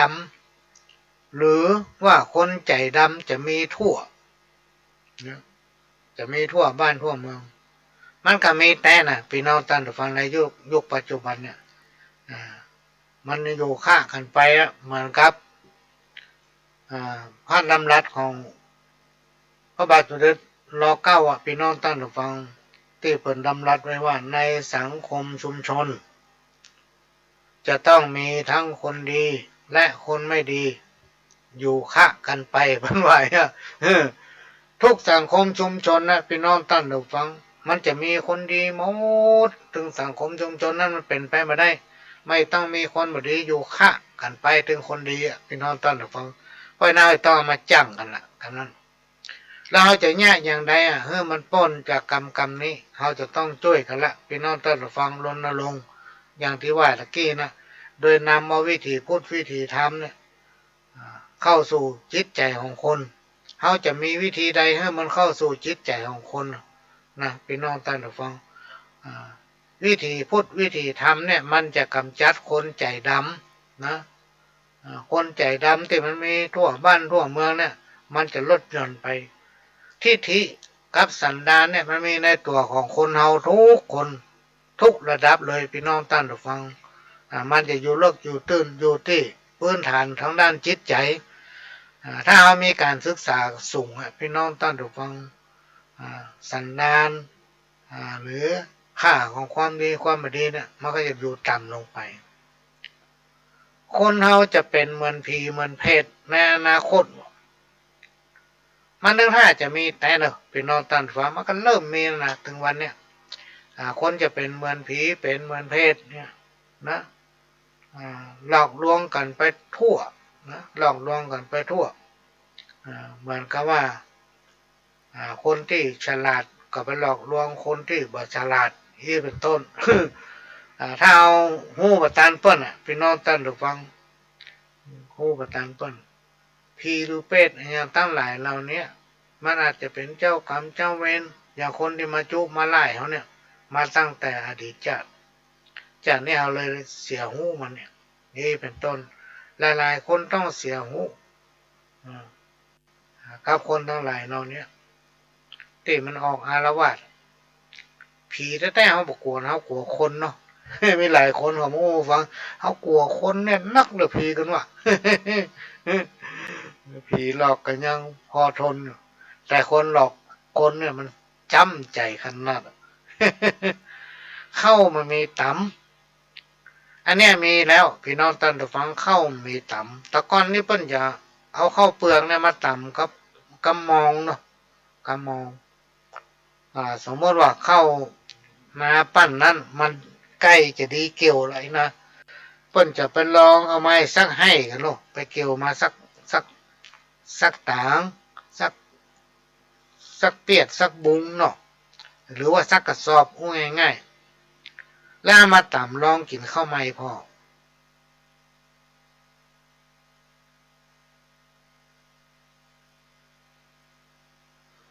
แต่ในยุคมาเดียวมันมีมองต่ำละเข้าก็เลยมีเฮือมาต่ำละถ้าจะเกี่ยวลวดเลยเกี่ยวลวดที่เขาว่าเขาเน่ามันเป็นมันเน่าได้ยังไงก่อนถึงเวลาจะเกี่ยวถ้าตั้งปุ้นเหลืองตั้งเพศเขียว มันจะละไว้ก็ไม่ได้จะเป็นได้เกี่ยวลวดด้วยกันหมดหลดใจลดโหลดพี่น้องตั้นฟังลวดเกี่ยวเข้าอ่ะ เข้าหนุ่มก็มีเข้าแก่ก็มีปะปนกันไปแล้วซ้ำมาได้ตากแห้งถ้าเอาไปตากแห้งเข้ารีดนักสมอยอ่ะขายไม่ได้ราคาถ้าเอาไปส่งขายถึงหมดกันเดียวทำเปิ้นเดือดร้อนละเข้าเน่าเขามาขายกันก็เข้าแก่พ่องมาแก่พ่องเนี่ยปะปนกันไปอ่ะพี่น้องท่านผู้ฟังอันเนี้ยมันมีในกรรมโบราณตำนานมาเก่าหมดมันก็ถนนหนทางมีไฟเตียวนะมาเตียวไปได้รถมันหนักคนจะเหาะเหินเดินบนอากาศในสมัยเขาเป็นละอ่อนนอนว่าโอ้ยมันจะวิเศษขนาดนั้นกันเนาะสมัยไปหน้าจะมีคนเหาะเหินเดินบนอากาศมันมีแต่พี่น้องท่านผู้ฟังกับมูขี่เครื่องบินนะเตียวอยู่บนว่าขายโคยอยู่บนว่าลากลอกเข็นอยู่ในเครื่องบินนะกันสนั่นนะพี่น้องท่านผู้ฟังมีมาแล้วเหาะเหินเดินอากาศนะน้ำบ่อจะออกบนเหือนก่อนเขายังกูนะพี่น้องท่านผู้ฟังกำเนี่ยมันจะเป็นไปได้อย่างไรน้ำบ่อจะมาออกบนเหือนเขาต้องเลยไปตักไปสาวน้ำบ่อละโอ้คนไปหน้านี่จะวิเศษขนาดนั้นเลยสามารถน้ำบ่อออกบนเหือนได้มันมีแต่พี่น้องท่านผู้ฟังในยุคปัจจุบันก็ต่อน้ำขึ้นมาแปลงก็ขึ้นมาเปรียบบนตึกว่าชั้น4ชั้น5ชั้น15 16บางที่บางแห่งมีคอนโดสูงจะเป็น40-50 ชั้นพี่น้องท่านผู้ฟังเพิ่นสามารถเอาน้ำบ่อต่อขึ้นไปไว้บนพุ่นได้เกิดขึ้นแล้วเครือเขาจะลอยบนอากาศหมายถึงว่าเครือเขานั้นจะลอยผ่านบ้านผ่านเมืองไปทั่วทุกที่คนอยู่ที่ไหนก็จะมีเครือเขาไปถึงขั้นก็คือสายไฟฟ้าเนี่ยระยางพี่น้องท่านผู้ฟังแล้วก็เครือเขาลงคือสายโทรศัพท์สายอินเทอร์เน็ตมันต้องหวั่นกันไปโอ้ลองพอแล้วแต่ละบ้านแต่ละซอยถ้าบ้านไหนใช้อินเทอร์เน็ตนักใช้โทรศัพท์บ้านเนี่ยใช้โทรศัพท์ที่มีสายนักนะพี่น้องท่านผู้ฟังพอสายเริ่มหลุมนู่นนั่นแหละก็เขาจะวันผ่านบ้านผ่านเมืองคนทั้งหลายจะมีหูทิพย์แล้วก็จะมีตาทิพย์นะแต่ก่อนเรายังไม่เคยเชื่อว่าเราอยู่ตรงเนี้ยเขาแค่หันต่างประเทศก็เลยได้หันจากโอ้เมืองนี่แหละเขาแค่หันไปมันจะพดมาที่โอ้เมืองนี่แหละนะไปที่อยู่ที่ไหนก็จ้างโอ้ยเขาจะหู้จะได้ยินหมดเฮ้ยมันเกิดขึ้นแล้วพี่น้องท่านผู้ฟังจากโทรศัพท์และโทรศัพท์ในยุคปัจจุบันยุคแต่ก่อนมันแจ้งเหมือนกันนะโทรศัพท์ปัจจุบันแต่ก่อนมันแจ้งเหมือนกันเนอะพี่น้องท่านผู้ฟังแต่ก่อนนี่ฮัลโหลอยู่ที่ไหนอยู่เมืองเป้านี่นะแต่เราอยู่ตรงนี้เขาจูเขาอยู่เมืองเป้าเนาะแต่เราอยู่ตรงเวียงนี่ฮัลโหลอยู่ไหนอยู่สังกะแปงเนี่ยแต่เราอยู่ตรงนั้นน่ะสมัยก่อนเดี๋ยวนี้มีลำปางเนอะเดี๋ยวนี้มีลำพูนไหมเดี๋ยวนี้มีเมืองฝางเพื่อนมันจุได้น่ะไอ้คนที่ห้ามหมดอยู่เนาะมันมีเมืองฝางคุณแล้วในปัจจุบันเนี่ยพี่น้องท่านมันจะจุได้น่ะโทรศัพท์เนี่ยมันฉลาดมันฉลาดจะได้ถ้าเอาอยู่แต่ลำแปงนะถ้าไปโทรไปเขาไปหัวอยู่นะไปลองโทรเอาในโทรศัพท์มันจะบอกว่าคนที่ห้ามมันอยู่ไหนอยู่สังแป้งต้องไปจุ๊บให้นะจุ๊บได้ในยุคปัจจุบันถ้าอยู่ในเมืองมันจะบอกว่าอยู่ด้านไหนอยู่ถนนลาดดำเนินก็อยู่ถนนท่าแพมันจะบอกหมดนะพี่น้องท่านฟังโทรศัพท์เนี่ยมันจะมีแม่ยิงคนนำวนโอ้ขนาด ถ้าใครเติมตังค์ก็จะไม่บอกเงินคุณใกล้จะหมดแล้วมันหลวกมันหู้มดจุกกันมาได้พูดเรื่องโบราณกรรมตะกอนที่เปิ้นว่าไว้เปิ้นพยากรณ์ไว้ล่วงหน้าเลยมาหลายร้อยหลายพันปีแล้วคนจะดำดินแล้วก็บินบนได้ก็คือเครื่องบินเทวหานะเปิ้นจะลงใต้เลยว่าจักมีในเบื้องหน้าก็จักมีในเบื้องหน้าคือปัจจุบันเนี่ยเริ่มมีแล้วพี่น้องท่านผู้ฟังก่อนที่จะนำเอาสาระสัพพะมาเล่าสู่กันฟังตอนนี้เอากันมาได้ได้ชั่วโมงป่ายเลยเปิ้งหมอนั่นว่าผมขับรถพอจะถึงเมืองฝางแล้วเสียงมันก็ขาดเป็นช่วงบางช่วงก็ได้ยินชัดเจนนี่ก็ลงอู้ท่อมาเร็วมันได้ชั่วโมงแล้วลูกเปิ้งขณะนี้พี่น้องท่านผู้ฟังก็กำลังรับฟังรายการสาระสัพพะร้อยอันพันเรื่องจากทางสถานีวิทยุกระจายเสียงพระพุทธศาสนาชาติและสังคมเครื่องเพื่อการศึกษาพระพุทธศาสนาและวัฒนธรรม FM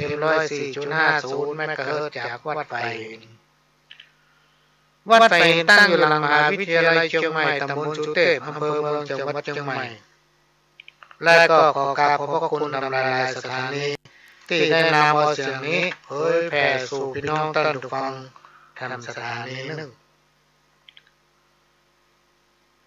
นำรายการโดยก้าวกับผมพระหลวงสว่างธาตุดินจันทร์ประธานเครือข่ายของรุ่นแม่ของแผ่นดินจังหวัดเชียงใหม่และ8จังหวัดภาคเหนือก็มาพบปะพี่น้องท่านผู้ฟังเป็นประจำทุกวันอาทิตย์ตั้งแต่บ่ายโมงถึงบ่าย3โมง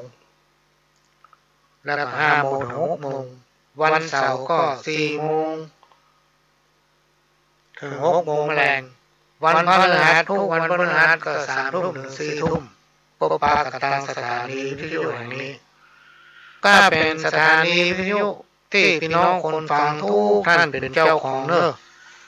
ที่เราจะต้องช่วยกันทนุบำรุงไปอยู่ใกล้สถานีใกล้กับไปทนุบำรุงสถานีนั้นก็ต้องขอบพระคุณท่านผู้อำนวยการสถานีหลายๆสถานีตัวเป็นรายการที่ขยมเก่านำเอาสาระสัพพะร้อยอันพันเรื่องมาอู้พี่น้องท่านผู้ฟังก็จะต้องอู้ซ้ำไปซ้ำมานั่นแหละเพื่อท่านได้ฟังแล้วก็เข้าใจนะเอาฝังอยู่ในใจนะก่อนที่จะนำเอาสาระอื่นมาเล่าอู้สู่กันฟังก็จะข้าวมาเนี่ยบนเป็นข้าวเก่าที่มันส่งมาหมดถามว่าข้าวแม่ไม่ไหนข้าวแม่ไม่ไหนเอามาดูฟังย่อมือสาวันตากราบน้อมข้าจะแต่งซ่อมเพื่อเป็นกรสารตามพระภูบาลบอกชี้คนเราเกิดมาในโลกนี้มันบ่เที่ยงมันทีขาความสุขความทุกข์มันมีถมหนาความตายนี่นะนี่ถึงบ่พ้นเกิดแก่เจ็บตายวุ่นวายแต่ใส่บ่มีคนใดหลีกพ้นห้องเป็นเศรษฐีมั่งมีแต่ต้นเดิมทีวาระสุดท้ายต้องตายเป็นผีเหลือสิ่งที่มีความดีต่อกันพี่น้องทั้งหลายอย่าได้คิดสั้นเป็นหนทางไปพ้นทุกข์ถึงตัวเฮาตายร่างกายม้อยมุดเมื่อเฮาแก่เท่ามันลุนทำบุญไปเตอมันบ่หายสูญขอเป็นกุศลไปหน้าเหมือนพระศรัทธาทรงคุณแก่กล้านี่ปานเมินมาล่วงล้ำยกมือสาขอบุญด้วยกรรมบัจจางจืดด้วยความดีหมู่จุมพี่น้องบุรุษใส่สีตั้งสติดีๆปัญญาเก่งกล้าตามพระธรรมากล่าวไว้ส่วนทรัพย์ภายในควรดีหาไว้เพื่อเป็นห่อข้าวตัวต่างทรัพย์ภายนอกนั้นมีมหาศาลเพราะมัจจุราชทิศตามเป็นค่าเขามีความดีบารมีแก่กล้ารองรับวิญญาณต้านไทย ไปสู่สุสานบรรทุกยากไร้เป็นแสงแค่ได้นำทางทำบุญไปเตอะบ่ได้ทุกผานมันทำบุญเฮือทานทำไปเตอะเจ้าเฮาแก่ชราเมินมาก็เท่าตามไว้เฮาจะกึดธรรมะสี่เกิดนำมาเป็นมิตรติดตามได้ตัวเฮาทำสมาธิเป็นที่คัดเก่าต้องเปิ่งตัวเฮาจะดีเนอเจ้าสุดท้ายนี้ขอจบเต้าอี้ก่อนแรกนายเลยอันนี้จะเป็นข่าวอันนี้ก็ได้ข่าวว่าคนที่มันแต่งมาเนี่ยมันแก่มรณกรรมไปละพี่น้องต้นหลวง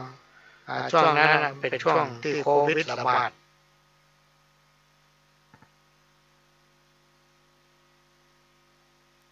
ก็ได้ไปหากันมีญาติธรรมคนหนึ่งพี่น้องต้นหลวงปุ่นอยู่ที่กรุงเทพก็มีข่าวว่าคนหนึ่งแกมรณกรรมแล้วก็ได้ไปหากันมันเป็นช่วงไวรัสพอดีในช่วงนั้นเริ่มได้ไปหาสักกรรมก็มีข่าวแจ้งมาว่าคนหนึ่งแกมรณกรรมแล้วไปไม่ได้แต่ว่าในวันศุกร์นี้นะครับข่าวแต่ว่ามีตั้งหนึ่งได้ถึงแกมรณกรรมไปแล้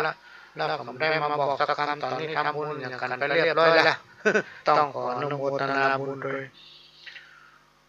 การแผ่เมตตาคือการตั้งใจการเปิดใจให้กว้างขวางไร้พรมแดนแสดงความปรารถนาดีต่อสรรพสิ่งตลอดจนถึงเทพบุตรเทวดา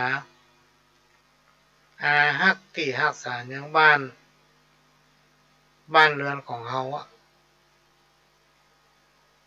ฮักษาอย่างบ้านและวัดวาอารามธรณีเจ้าที่และพูดผีปีศาจจิตวิญญาณของบรรพบุรุษและปู่ย่าตายายทั้งหลายทั่วไปโดยมันมีขอบเขตเนี่ยที่บอกให้พี่น้องท่านถูกฟังว่ากันก่อนเขาจะนอนก่อนจะรับจะนอนทำสมาธิไหว้พระอย่างน้อยหนึ่งใจเวลาสัก5 นาทีถ้ามีห้องพระก็ไหว้ที่ห้องพระถ้ามีห้องพระก็ไปกราบที่หัวนอนเนาะที่หัวนอนอะระหังสัมมาสัมพุทโธภควาเนี่ยเอาง่ายๆสวากาโตแล้วก็โสปฏิปันโนก็กราบลง3 หนแต่ถ้าเอาเป็นผู้ที่ปฏิบัติอยู่แล้วพี่น้องตั้งถูกฟังเอาตั้งแต่สักเกมาเลย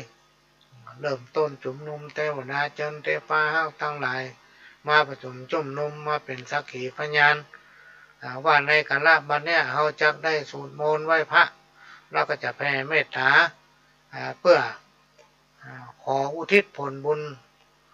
ที่เขาได้ตั้งจิตตั้งใจบำเพ็ญภาวนาหรือว่าได้สวดมนต์ภาวนาในนาทีเนี้ยในเวลาเนี้ยไปถึงสรรพสิ่งทั้งหลายบอกว่าจะเป็นพ่อแม่ปู่ย่าตายายที่เขามรณะไปแล้วเจ้ากรรมเจ้าเวรเปิ้นทั้งหลายเหล่านั้นไปสู่สุคติสัมปรายภพเนี่ยเตี้ยแล้วก็ไหวไปเลยว่านะโมพุทธังชีวิตตังยาวะนิพพานังสันนังกัสสามิธัมมังชีวิตตังยาวะนิพพานังสันนังกัสสามิสังฆังชีวิตตังยาวะนิพพานังสันนังกัสสามินาตุติยัมปิตติยัมปิไปถึงพุทธสังฆังชีวิตตังยาวะนิพพานังสันนังกัสสามิก็ไหวไปที่เขาจะไหวเนี่ยพี่น้องท่านทุกฟัง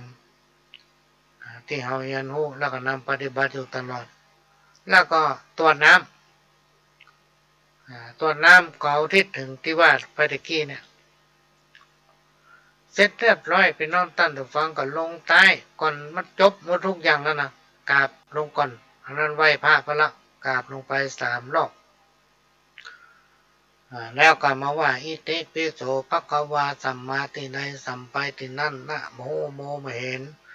อย่าได้มากระทำเกณฑ์ต่อข้าพเจ้าสัพพะสัตตโลวินาศสันตุนะ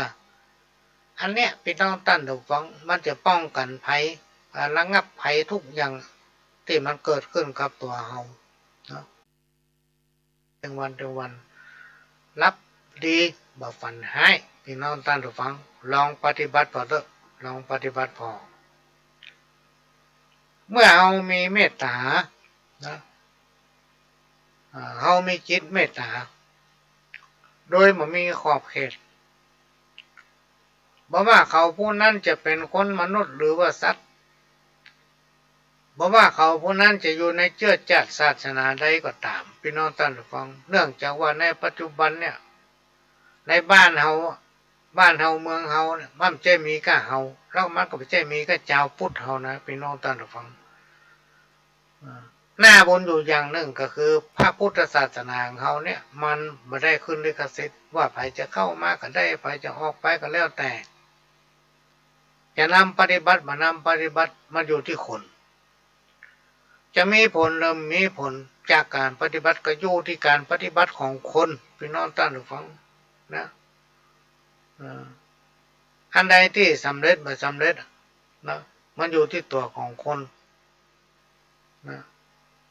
เพราะฉะนั้นเมื่อหลายๆคนหลายๆเชื้อชาติศาสนาเข้ามาอยู่ด้วยกันก็มีส่วนเกี่ยวข้องกับเราทั้งหมด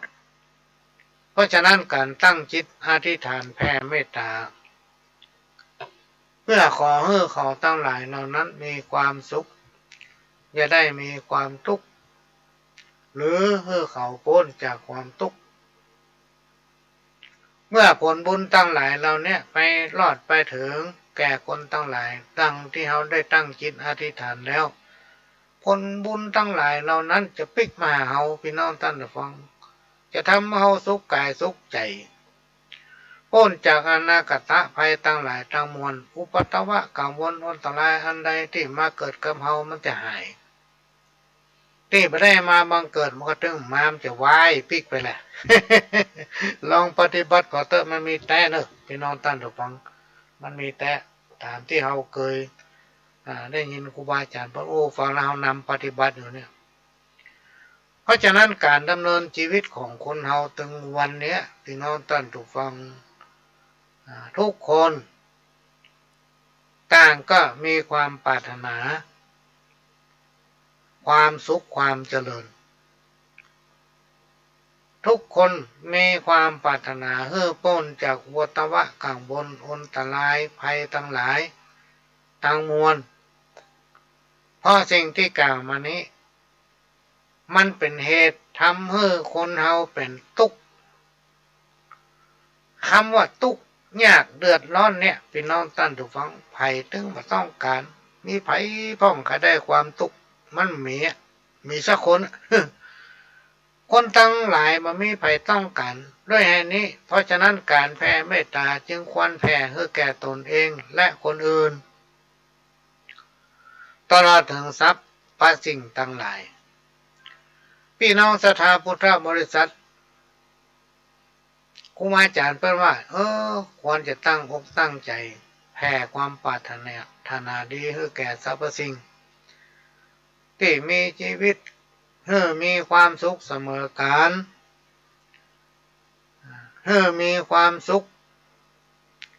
และก็อย่าได้เบียดเบียนข่มเหงน้ำใจซึ่งกันและกันนะเนี่ยในความปรารถนาทุกคนมีความปรารถนาอย่างนี้ท่านผู้รู้ได้กล่าวไว้ว่าบอกควรใส่ร้ายป้ายสีซึ่งกันและกันเกิดเป็นคนเหมือนกันนะพี่น้องท่านผู้ฟังมีจิตใจเหมือนกันนะมีอย่างทุกอย่างเหมือนกันหมดพี่น้องท่านผู้ฟังความชั่วความดีอยู่กับตัวบุคคลการทำมาหากินฐานะรักฐานเนี่ยพี่น้องท่านผู้ฟังมันก็จะแตกต่างกันไปเพราะฉะนั้นบอกควรอิจฉาริษยาซึ่งกันและกันบอกควรที่จงเกลียดจงชังซึ่งกันและกันเพราะว่าในทุกคนเกิดมาเป็นคนเหมือนกันเตี้ยวแผ่นดินเหมือนกันพี่น้องท่านผู้ฟังในที่สุดจะต้องตายเหมือนกันทุกคนอันนี้เป็นคำอู้ที่ครู กู้มันบ่อยขนาดเลยกู้มาเชื่อขนาดเลยว่าทุกคนจะต้องตายหมดเพราะฉะนั้นเราต้องทำไปตามหน้าที่พี่น้องท่านทุกฟังก็ต้องไปจังคนนั้นไปโกรธเนื้อคนนี้นะไปหาเรื่องคนนั้นหาเรื่องคนนี้ไปข่มเหงคนนั้นไปข่มเหงคนนี้นินทาคนนั้นนินทาคนนี้บ่เมื่อเขาก็ตายมันก็ตายพี่น้องท่านทุกฟังแล้วเมื่อเขาตายไปอันใดก็แจ้งเขาสักอย่างเพราะฉะนั้นเราไปยึดติดจะไปยึดติดมันแย่อย่างเพราะนั่นก็ไปแจ้งเขานี่ก็ไปแจ้งเขาแม้แต่ตัวเขายังไปแจ้งเขาเลยในที่สุดเราต้องตายจากร่างของตัวเก่าเนี่ยไปต้องถอดจิตวิญญาณออกไปร่างของเขาเนี่ยเขายังบอกไว้เลยเอาไปเผาหมดถ้าไผ่คืนเอาไว้เดี๋ยวเป็นเล่าแล้วมันตกคืดกันนั่นเนี่ยพี่มันตายน้องมันตายคนนี้คนนั้นตายมันเอาไปเผาเอาไว้บ้านมันเราคืดก้าอย่างต้นไม้ยังมีก้าหรือเฮาพี่น้องตั้นหรือฟังมันก้นลงหั่นถ้ามันแห้งเอาไปเป็นหน่วยเป็นฟื้นได้ถ้าเป็นไม้ซักไม้อย่างที่มันใจได้เนี่ยเอาไปเลยเป็นตรงเป็นแบงเป็นแป้นใจประโยชน์ได้หลายอันหลายอย่างชาติเดรัจฉานที่มันอู้ไปได้มันยังมีค่าหรือเฮาพี่น้องตั้นหรือฟังอย่างงัวอย่างควายเนี่ยแม้แต่ไส้มันแม้แต่หนังมันเขาเนี่ยมาจีกินตุบกินเป็นห้องหนังควายจีหนังควายตุบอีกเพื่อนยังมากินได้คนเขาเนี่ยพี่น้องท่านเราฟังมันเป็นที่รังเกียจของคนต้องหลายถ้าตายไปแล้วใครถึงเอามาไว้ใกล้บ้านหรอกแล้วออกบ้านแต่ยังถอนด้วยแถมเนี่ยถอนบ่ป้อน้ำส้มปล่อยพระด้วยแถมเนี่ยเสร็จแล้วเอาข้าวสารกันนี้เม็ดหินเม็ดทรายกันนี้หวานรอบบ้านเพราะฉะนั้นเราจะไปอิจฉาริษยากันเนี่ยจะได้พี่น้องท่านเราฟังจะไปยึดติดเนี่ยหยังเพราะในที่สุดแม้กระทั่งตัวเฮายังไม่ใช่ตัวเฮาเลยการเกิดมาเนี่ยพี่น้องท่านเราฟังมันยากการเกิดมาเนี่ยมันยาก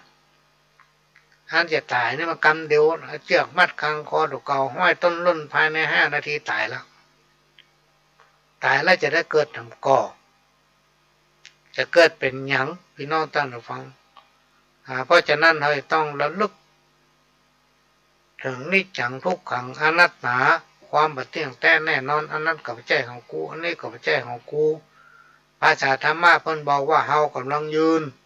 และต่อสู้กับโลกแห่งความจริงเฮากำลังอยู่บนโรงละครแห่งชีวิตซึ่งเป็นละครจริงประเด็นนี้สมมติว่าเฮาเป็นไผสมมติว่าเฮาเป็นครูสมมติว่าเฮาเป็นเจ้าเป็นนายสมมติว่าเฮาเป็นผู้ปกครองคนเป็นหัวหน้าคนเป็นคนงานเป็นลูกน้องเปิ้นก็ทำตามหน้าที่ของไปของมันจะไปยึดติดกับมันเป็นละครแห่งชีวิตแต่เป็นละครแห่งชีวิตจริงพี่น้องท่านผู้ฟังครูบาอาจารย์เปิ้นบอกถ้าไผ่ทำดีได้ดีคนไหนทำดีมีความเจริญก้าวหน้าไปตามหน้าที่ของไผ่ของมันแต่ถ้าเราทำดีพ่องบ่ดีพ่องทำไปเพื่อหันแก่มิตรสินจ้างทำไปแล้วก็อ้วนหู้อ้วนลวกกว่าคนอื่นเนี่ยพี่น้องท่านฟังคนประเภทนี้เปิ้นบ่ชอบกรรมหนึ่งที่เปิ้นเขียนเป็นคติสอนใจว่าถ้าเป็นเจ้าเป็นนายก็บ่ดีรังเกียจบ่ดีรังแกผู้ต่ำต้อยคือลูกน้องถ้าเป็นลูกน้องก็บ่ดีประเจิดประเจ้อหรือประจานนายถ้าเป็นผัวก็ให้เกียรติเมียถ้าเป็นเมียก็ให้เกียรติผัวจะต้องเคารพซึ่งสิทธินะ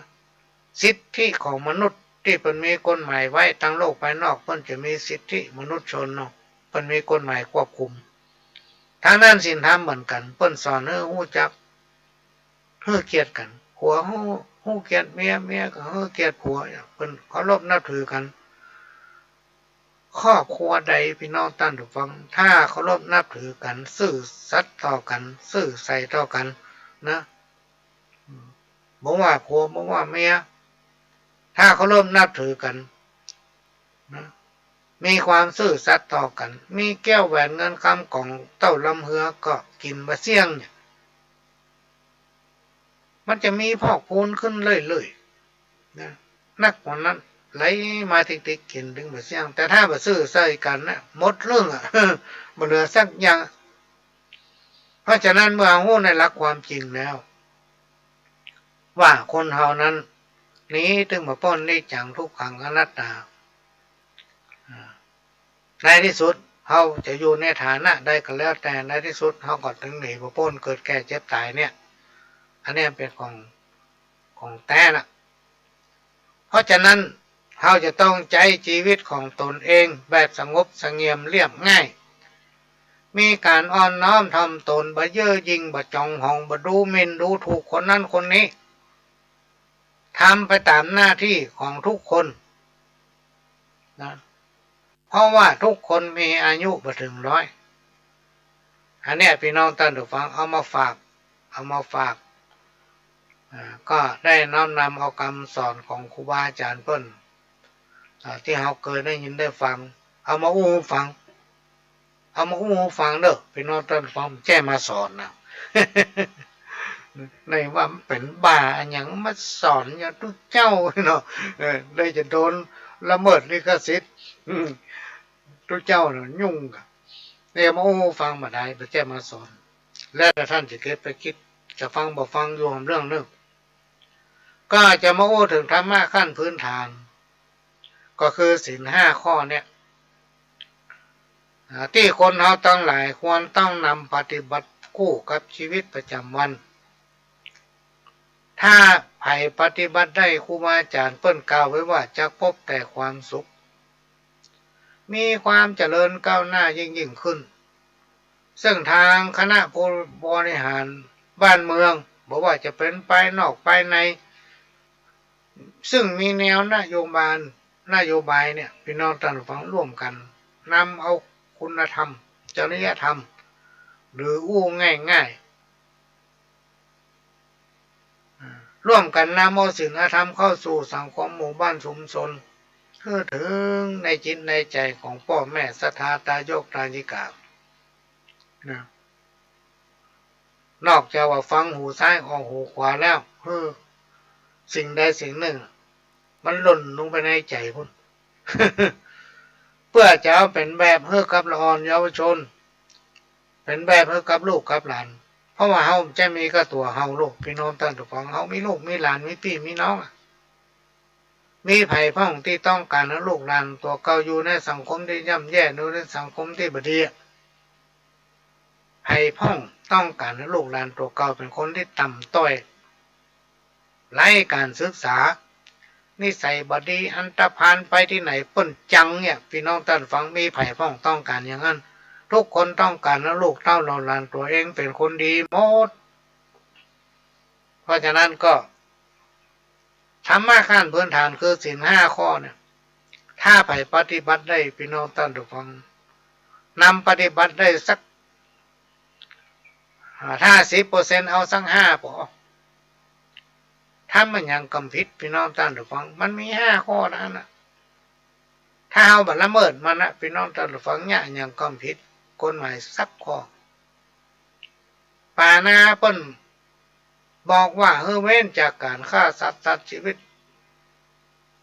มันบ่ได้เฉพาะเจาะจงเฉพาะฆ่าสัตว์ตัดชีวิตเปรียบเหมือนการเบียดเบียนคนอื่นเพิ่นเว้นจากการเบียดเบียนคนอื่นนอกจากฆ่าสัตว์ตัดชีวิตแล้วเขาจะต้องบ่เบียดเบียนให้ผู้อื่นผลของการฆ่าสัตว์ตัดชีวิตและก็เบียดเบียนคนอื่นนั้นมันจะทำให้เขาเกิดความทุกข์ยากเดือดร้อนเพิ่นเว้นจากการใช้ความรุนแรงต่อคนเพิ่นบ่ให้ใช้ความรุนแรงต่อสิ่งที่มีชีวิตรวมไปถึงบ่ให้ทำลายสิ่งแวดล้อมคือธรรมชาติผลของกรรมที่เกิดจากการกระทำไผ่ทำอย่างใดก็จะได้อย่างนั้นคำว่ากรรมเกิดจากการกระทำเนี่ยไผ่แต้นไผ่ถึงมาได้พี่น้องท่านผู้ฟังเพราะว่ากรรมนั้นมันเกิดจากการกระทำของตนเองบ่ได้ไปโทษคนนั้นโทษคนนี้ มันเกิดขึ้นกับตัวของเขาทุกอันเลยเพราะฉะนั้นถ้าวันไหนเขาหลงผิดคิดทำในสิ่งที่บดีอู้ในสิ่งที่บดีวันพวกอย่าอู้วันพวกอย่าทำเขาต้องคิดใจเปิ้นมาใส่ใจเขาถ้าว่าอย่างออกไปเนี่ยมันเป็นสิ่งที่ทำให้จิตใจของเปิ้นสะเทือนเสียกำลังใจหมดใจแต่ถ้าเปิ้นมาว่าเขาพ่องพี่น้องท่านผู้ฟังเขาจะมีความคิดอย่างไรเพราะฉะนั้นเขาจะต้องเกียรติซึ่งกันและกัน โดยที่ไปเบียดเบียนเปิ้นคนอื่นบอกไปว่าเปิ้นคนอื่นเขาจะยังได้จ้างเขาก็ยุ่งเขาทำเขาไปตามหน้าที่ของเขาถ้าเอาว่าออกไปแล้วมันเป็นภัยต่อตนเองนะภัยทางด้านความรู้สึกแล้วถ้าเอาว่าออกไปกรรมที่เขาว่าออกไปมันไปถึงหูเปิ้นมันกลายเป็นกรรมละที่เกิดจากการกระทำเป็นน้องท่านผู้ฟังภัยทำก็ภัยได้เขาว่าเปิ้นก็โคตรกันเมื่อก็เปิ้นว่าเขาก็โคตรเพราะอย่างในธรรมะเปิ้นเหมือนโคตรเลยไปโคตรไม่ได้อย่างก็มันมีจิตมีใจก็นึกว่าคนเราเป็นมนุษย์ไงเขาเป็นคนมนุษย์พี่น้องท่านผู้ฟังทุกอย่างมันเป็นปุคลาธิฐานธรรมหลายๆสิ่งหลายๆอย่างทุกคนมันจะมีจิตสำนึกแล้วมีความรู้สึกเพราะนั้นบางสิ่งบางอย่างที่มันเขาคิดไปแล้วมันทำเมื่อกูม่วนใจมันทำเมื่อเขาโกรธเขาโคตรขนาดก้าวศีลธรรมนะพี่น้องท่านผู้ฟังมาเป็นสิ่งยึดเหนี่ยวทางด้านจิตใจบางทีเขาเป็นกระวนกระวายมันเป็นจะมันเป็นนั่นเป็นนี่ทำเขากระวนกระวายบอกให้ม่วนใจเขาก็ตั้งสติไหว้พระสวดมนต์ไหว้อิติปิโสก็ได้ง่ายๆจบแล้วก็กราบลง3 ครั้งแล้วประหยัดน้ำอย่าง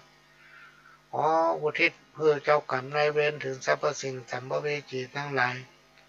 ข้อกรรมทั้งหลายที่มาบังเกิดระงับกรรมหายที่มาบังเกิดจะได้มาใกล้ก็ได้ก็นอนรับม่วนพอฝันให้จิตใจก็ปกติขึ้นเนี่ยพี่น้องท่านผู้ฟังเรื่องเนี่ยมันมีแต่ถ้าไผ่กระวนกระวายก็ลองตั้งจิตอธิษฐานไหว้พระแล้วก็นอนก็เดี๋ยวหายหมดข้อที่2อาทินนาเว้นจากการลักทรัพย์หมายถึงบัพพาธนาพี่น้องท่านผู้ฟังเปิ้นไม่ได้เจาะจงเฉพาะลักทรัพย์อย่างเดียวเป็นลักของเปิ้นอย่างเดียวบ่คิดปรารถนาบ่คิดอยากได้สิ่งของหรือทรัพย์สมบัติของคนอื่นนะบ่แสวงหาทรัพย์สมบัติที่ได้มาโดยบ่ชอบให้หาด้วยสติปัญญาน้ำพักน้ำแรงของตนเองเมื่อได้มาแล้วเข้าใจประโยชน์เพื่อมันเกิดประโยชน์และคุ้มค่ากับสิ่งที่เราได้มาเปิ้นบ่วางแผนและใช้อำนาจในการช่อโกงคิดจะเบียดเบียนคนอื่นหมายถึงว่าคิดจะเอาของเปิ้นมาได้มันมีคนหนึ่งพี่น้องท่านผู้ฟังมาปรับตุกให้ฟังว่ามีคนหนึ่งมันชอบมาเบียดเบียนขนาดมันเบียดเบียนอย่างใดก็แบบว่ามีอย่างก็มันไปเตอะมันตึ้งมันเคยคืนแบบยืมไผ่แล้วมันเคยใส่พี่น้องท่านผู้ฟังคนแบบนี้มันมีในโลกตัวนะมีหลายคนเพิ่นว่าคนประเภทนี้มันน่าจะมีเนี่ยถ้ามันไปยืมอันอย่างไผ่เนี่ยพี่น้องท่านผู้ฟังมีทางที่จะได้คืนมันถึงมันยอมแปลงหน้าซึนมึนตลอดนะดีหวานนะแต่จริงแล้วพี่น้องท่านผู้ฟังคนเนี้ยมันชอบเบียดเบียนคนอื่นมองมหานกล้าของคนอื่นอันไหนที่มันสามารถที่ยิบหรือว่าช่วยโอกาส ด้วยแผนของตัวเก้าเนี่ยโกงเอาเปิ้นดื้อๆอย่างนั้นนะ อันเนี้ยมันมีพี่น้องท่านผู้ฟังมันน่าเชื่อมันมี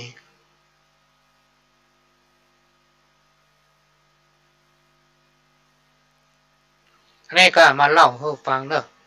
อันนี้คือสิ่งข้อที่สองครูบาอาจารย์เปิ้นกล่าวไว้ว่าอย่าได้คิดเด็ดขาดก็คือการคิดเอาของเปิ้นมาเป็นของตัวบดีสิ่งที่สังคมรังเกียจที่สุดก็คือการละเมิดในทรัพย์สินของคนอื่นนะยาเมื่อมามีไปหาเปิ้นพอเปิ้นไปแล้วก็โกงเปิ้นไปหน้าซื่อได้ ลบหันตั้งใต้ไปตั้งเหนือหันเปิ้นตั้งเหนือไปตั้งใต้อ่ะอย่างนี้เป็นต้นพี่น้องท่านผู้ฟังคนประเภทนี้มีนักเจอมามีนักแต่คนที่ดีๆเปิ้นก็มีนะแต่คนประเภทเนี้ยยิ่งปัจจุบันเนี่ยพี่น้องท่านผู้ฟังที่เขาห้องว่ามิจฉาชีพไอโมคอลเซ็นเตอร์เนี่ยแต่ว่านี่ดูข่าวก็น่าตกใจนะพี่น้องท่านผู้ฟังมันมีเครื่องที่มันทันสมัยที่สุดเปิ้นห้องว่าอย่างมั่วแต่พระหลวงก็จะอู้ว่าเป็นเทคโนโลยีที่มันมาทันสมัยแล้วก็มาใหม่ๆซิงๆสมมุติว่ามันเอาใส่ในรถแล้วมันมีเสาอากาศแมนขึ้นมาบนหลังคาเนี่ยพี่น้องท่านผู้ฟังถ้ามันมาถึงใกล้จะบ้านไผ่ประมาณ100 เมตรกา50 เมตรกามันกดสวิตช์ในเครื่องของมันนะมันสามารถดูดเอาข้อมูลโทรศัพท์เขาไปพี่น้องท่านผู้ฟังตัดแม่ข่ายเขาออกไปเลยสมมติว่าเขาอยู่เครือข่ายไหนก็จ้างเด้อมันจะมาจอดหน้าบ้านเขาเนี่ยมันกดสวิตช์เครื่องมันปั๊บเนี่ยมันตัดสัญญาณมือถือเขาเลยนะไปอยู่ในเครือข่ายของมันเลยเข้าไปเต็มเป้งเลยตัดเขาแยกออกจากเครือข่ายของเขาเหมือนเขาไปต่างประเทศสมมติว่าเขาข้ามขัวต้าขี้เล็กจะไปพม่าพอเขาผ่านด่านเขาไปถึงเกิงกลางขัวสะพานจะข้ามพม่าสัญญาณมันจะตัดเลยนะเป็นนอนตันฟังอยู่ฟังพม่าเจโทรมาบ้านเขาได้นะอยู่ฟังบ้านเขาผมเจโทรไปพม่าได้มันเหมือนกันอย่างนั้นนะมันมาอยู่หน้าบ้านมันกดสวิตช์ของมันเนี่ยมันตัดสัญญาณโทรศัพท์เขาจากเครือข่ายของเขาเลยเข้าไปอยู่ในเครื่องมันแล้วมันก็จะส่งอีเมลมาเขาส่งข้อความมาเขาว่าอย่างนั้นอย่างนี้เขาลองหล่นไปห้าข้อความจากมันหรือห้าโทรศัพท์จากมันเดี๋ยวมันดูดเอาเรื่องอย่างเขาต่างๆข้อมูลอย่างต่างๆในโทรศัพท์เขาไปหมดพี่น้องท่านผู้ฟังบางคนสูญเสียสตางค์เป็นล้านๆบางคนหมดกระเป๋าไปเลยนะพี่น้องท่านผู้ฟังหมดในธนาคารถ้าใครมีโทรศัพท์ไปผูกพันกับการเงินนี่นะจบมันเลยข่าวแต่ว่าเมื่อเจ้าเนี่ยแต่พระหลวงจำไม่ได้ว่าเวลาใดไผ่เป็นคนอู้แต่เป็นยับได้หลายหนึ่งละมันเอาเครื่องเนี่ยตั้งอยู่ในรถและนี่เจ้าหน้าที่คนที่ยับเนี่ยเพิ่นกับไปแวดหาว่าสัญญาณของเครื่องเนี่ยมันอยู่ที่ไหนใกล้ที่สุดเพิ่นเข้าโค่นหันโอ้พี่น้องท่านผู้ฟังคนประเดี๋ยวนี้มันหลากหลายรูปแบบมันยิ่งกว่าการละเมิดในทรัพย์สินของคนอื่นนะพี่น้องท่านผู้ฟังอันนี้มันเอาดื้อๆเลย เป็นคอร์รัปชันรูปใหม่ รูปแบบใหม่เพราะฉะนั้นพี่น้องท่านผู้ฟังเขาจะต้องร่วมกันช่วยกันสร้างสังคมให้มีความโปร่งใสสร้างสังคมแห่งการแบ่งปันนะสังคมแห่งความยุติธรรมความซื่อสัตย์สุจริตและเที่ยงธรรมเนี่ยพี่น้องท่านผู้ฟังเขาจะต้องช่วยกันรณรงค์หามันให้มีถ้าไผผิดแผกไปจากเนี่ยเขาจะต้องร่วมกันต่อต้านว่าสิ่งนี้มันไม่ดีปัญหามันอยู่ที่ว่าคนที่มันบดีเนี่ยพี่น้องท่านผู้ฟังมันมีความเข้าใจผิดคิดว่ามันทำดีคิดว่ามันเป็นคนดีทั้งที่พฤติกรรมของมันทำถึงมาถูกสักอย่างแต่มันว่าถูกต้องหมด อันนี้เป็นปัญหาใหญ่เป็นห้องคนลืมตัวอันนี้จัดเข้าอยู่ในประเภทข้อที่สองอธินาเนี่ยการเอาของเปิ้นมาเป็นของตัว นะคนว่ามันบดีเพราะอย่างมันทำให้เปิ้นคนอื่นได้รับความทุกข์แล้วในที่สุดเนี่ยพี่น้องท่านผู้ฟังบาปบุญคุณและโทษอันเนี้ยมันมีแต่ในที่สุดมันจะเข้าถึงตัวเองมันจะต้องมาตันตัวเก่าคือบาปบุญคุณโทษเนี่ยมันเหมือนเงาในกระจกพี่น้องท่านฟังมันมาหายไปไหนใครทำอย่างใดได้อย่างนั้นสักวันหนึ่งมันจะต้องตันนะมันจะต้องตันถ้ามันลงทันแล้วก็หลีกตึงมาได้ไผ่มาแตนกระตึงมาได้แก้กระตึงมาตกเพราะตนเองทำไปแล้วนะอันนี้ก็เอามาฝากข้อที่สามก็คือเว้นจากการประพฤติผิดจากคันลองครองธรรมสินข้อที่สามกาเมนี่เปิ้นเว้นจากการผิดคันลองครองธรรมว่าด้วยการบัจจัยความรุนแรงต่อคนในครอบครัวเพื่อซื่อตรงต่อกันทำตนเองเพื่อเป็นตัวอย่างแก่ลูกแก่หลานและคนในครอบครัวถ้าซื่อสัตย์ต่อกันเนี่ยพี่น้องท่านผู้ฟังก้อยให้ก้อยหาอยู่ด้วยกันไปมีอย่างก็กินกันไปในที่สุดความร่มเย็นเป็นสุขจะเกิดขึ้นสิ่งที่มามีมันก็จะมีมาเลยเหมือนน้ำบ่อจึมสายกินเสี่ยงกินมาหมดมีลูกเต้าเราล้านก็อยู่ถ้อยฟองกรรมแต่ถ้าบ่ซื่อสัตย์ต่อกันเนี่ยพี่น้องท่านผู้ฟังความวิบัติจะเกิดขึ้นอันนี้จัดอยู่ในข้อที่สามคือกาเมเปิ้นให้มีการส่งเสริมให้สถาบันครอบครัวอยู่เย็นเป็นสุขให้มีความรักมีความอบอุ่นมั่นคงผัวให้เกียรติเมียเมียให้เกียรติผัวหรือให้เกียรติและเคารพในคู่ครองและก็คนทุกคนในครอบครัวของตนเองอันนี้เป็นหลักประกันของความมั่นคงเปิ้นฮ้องว่าสถาบันครอบครัวบางคนบ่ได้ติวไปสอนเปิ้นแน่ก็จะไปว่าเปิ้นแล้วบ่สอนตัวเองตนเองบ่ได้เป็นหลักประกันอย่างครอบครัวสักอย่างนะแน่ก็จะพอว่าเปิ้นคนอื่นโดยมานึกถึงบาปถึงกรรมพี่น้องท่านผู้ฟังมานึกถึงบาปถึงกรรมอันนี้จัดอยู่ในศีลข้อนี้ถ้าไผ่ทำได้นะจักอยู่เย็นเป็นสุขคนฮ้องว่าครอบครัวก็อบอุ่นมั่นคงต่อไปข้อที่สี่เวลาเหลือหำน้อยเดียวมุสาเปิ้นให้เว้นจากการโกหกหลอกลวงคำว่าโกหกหลอกลวงเนี่ยมันตึงบ่ดีพี่น้องท่านผู้ฟังมันบ่ดีนำเอาสิ่งที่มีมาปั้นน้ำเป็นตัวยุแย่เฮือเปิ้นพิษเถียงกันชอบหรือพูดปดตอแหลเป็นป้อนชอบใจความคนอื่นเนี่ยพี่น้องท่านผู้ฟังอันนี้เป็นธรรมะขั้นพื้นฐานที่ขยายความง่ายๆถ้าไผ่นำปฏิบัติได้ก็จะทำให้ตนเองบังเกิดความร่มเย็นความเจริญก้าวหน้าจักบังเกิดขึ้นบอกว่าจะเป็นคนมนุษย์เฮาหรือว่าผีสางนางไม้จักคุ้มของรักษาเมื่อเวลาตกทุกข์ได้ยากได้รับความเดือดร้อนก็จักผ่านพ้นอุปสรรคปัญหานั้นไปได้จัดอยู่ในศีลข้อที่สี่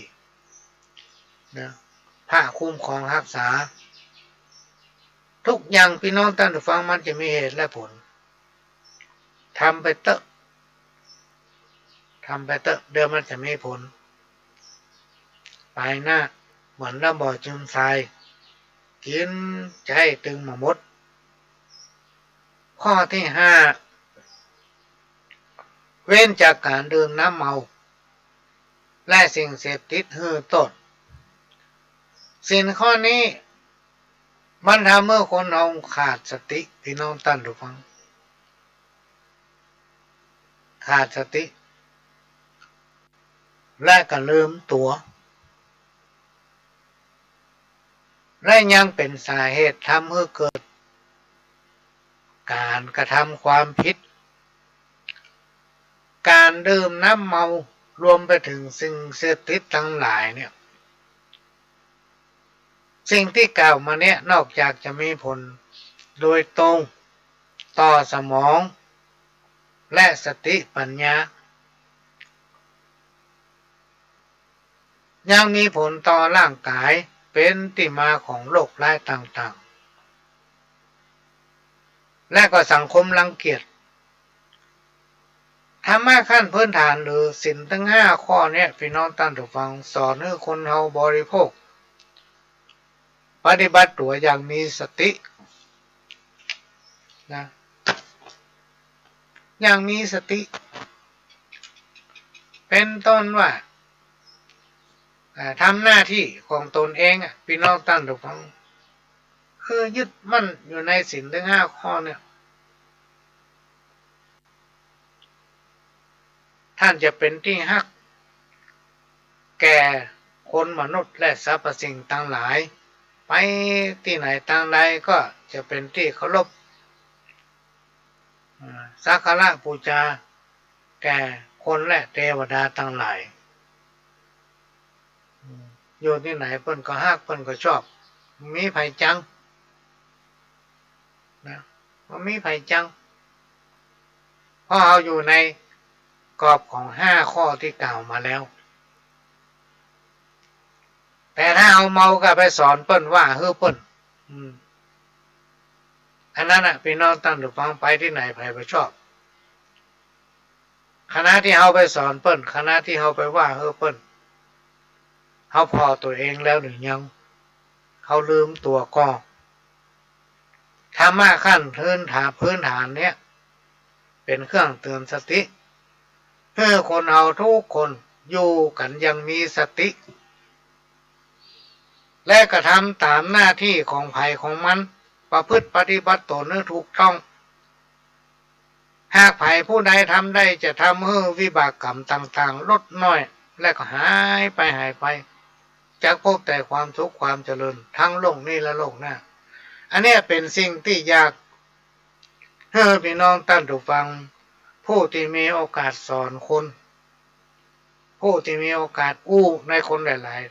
ๆเอาธรรมะขั้นพื้นฐาน5ข้อเนี่ยไม่ต้องไปอู้อันอื่นละมันเข้าใจยากฟังยากปฏิบัติบ่ได้เอาเนี่ยไปอู้เพิ่นฟังอู้เจือเอาจนเขาจำได้พี่น้องท่านผู้ฟังเพราะว่าถึงวันเนี่ยมันฟังบ่ได้ฟังผ่านหู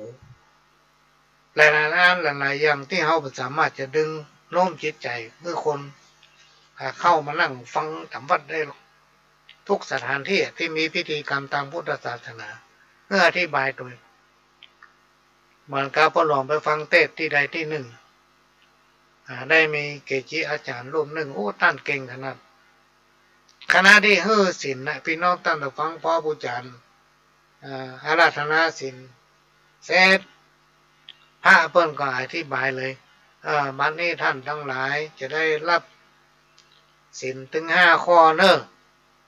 เพื่อตั้งใจรับพอเพิ่นว่าปานาเพิ่นก็อธิบายตัวนะพี่น้องท่านผู้ฟังว่าปานาจบแล้วไปอธิบายว่าศีลข้อที่1คือปานามันเป็นไปอย่างนี้อย่างที่พระหลวงพูดเมื่อกี้ต่อไปเป็นศีลข้อที่2เนี่ยอาทินนาว่าไปผู้จารย์ก็ว่าจบละเดี๋ยวดูเจ้าอธิบายต่อที่ข้อที่2คือนี่มันเป็นนี่โดยสังเขปหมายถึงท่านได้รับไปละศีลถึง5ข้อจะนำปฏิบัติได้หรือบ่ได้อยู่ที่ความสามารถสติปัญญาของตนเองเวลาหมดพอดีพี่น้องท่านผู้ฟังก็จะต้องขอนำรายการจากพี่น้องท่านผู้ฟังไปก่อนเมื่อแรงนี้บ่ว่าจะได้ปะพี่น้องท่านผู้ฟังก่อนก็ได้ประสานทางด้านผู้อำนวยการนำกันหนึ่งช่วงนี้ก็หมดเวลาละ พอหลวงสว่างท่านอาจารย์ขอนำรายการจากพี่น้องท่านผู้ฟังไปก่อนขอให้ทุกคนทุกท่านกินได้นอนหลับโชคดีเหมือนกันคู่คนอายุมันยืนยาวเหมือนกันทุกคนเนอะขอสวัสดีครับ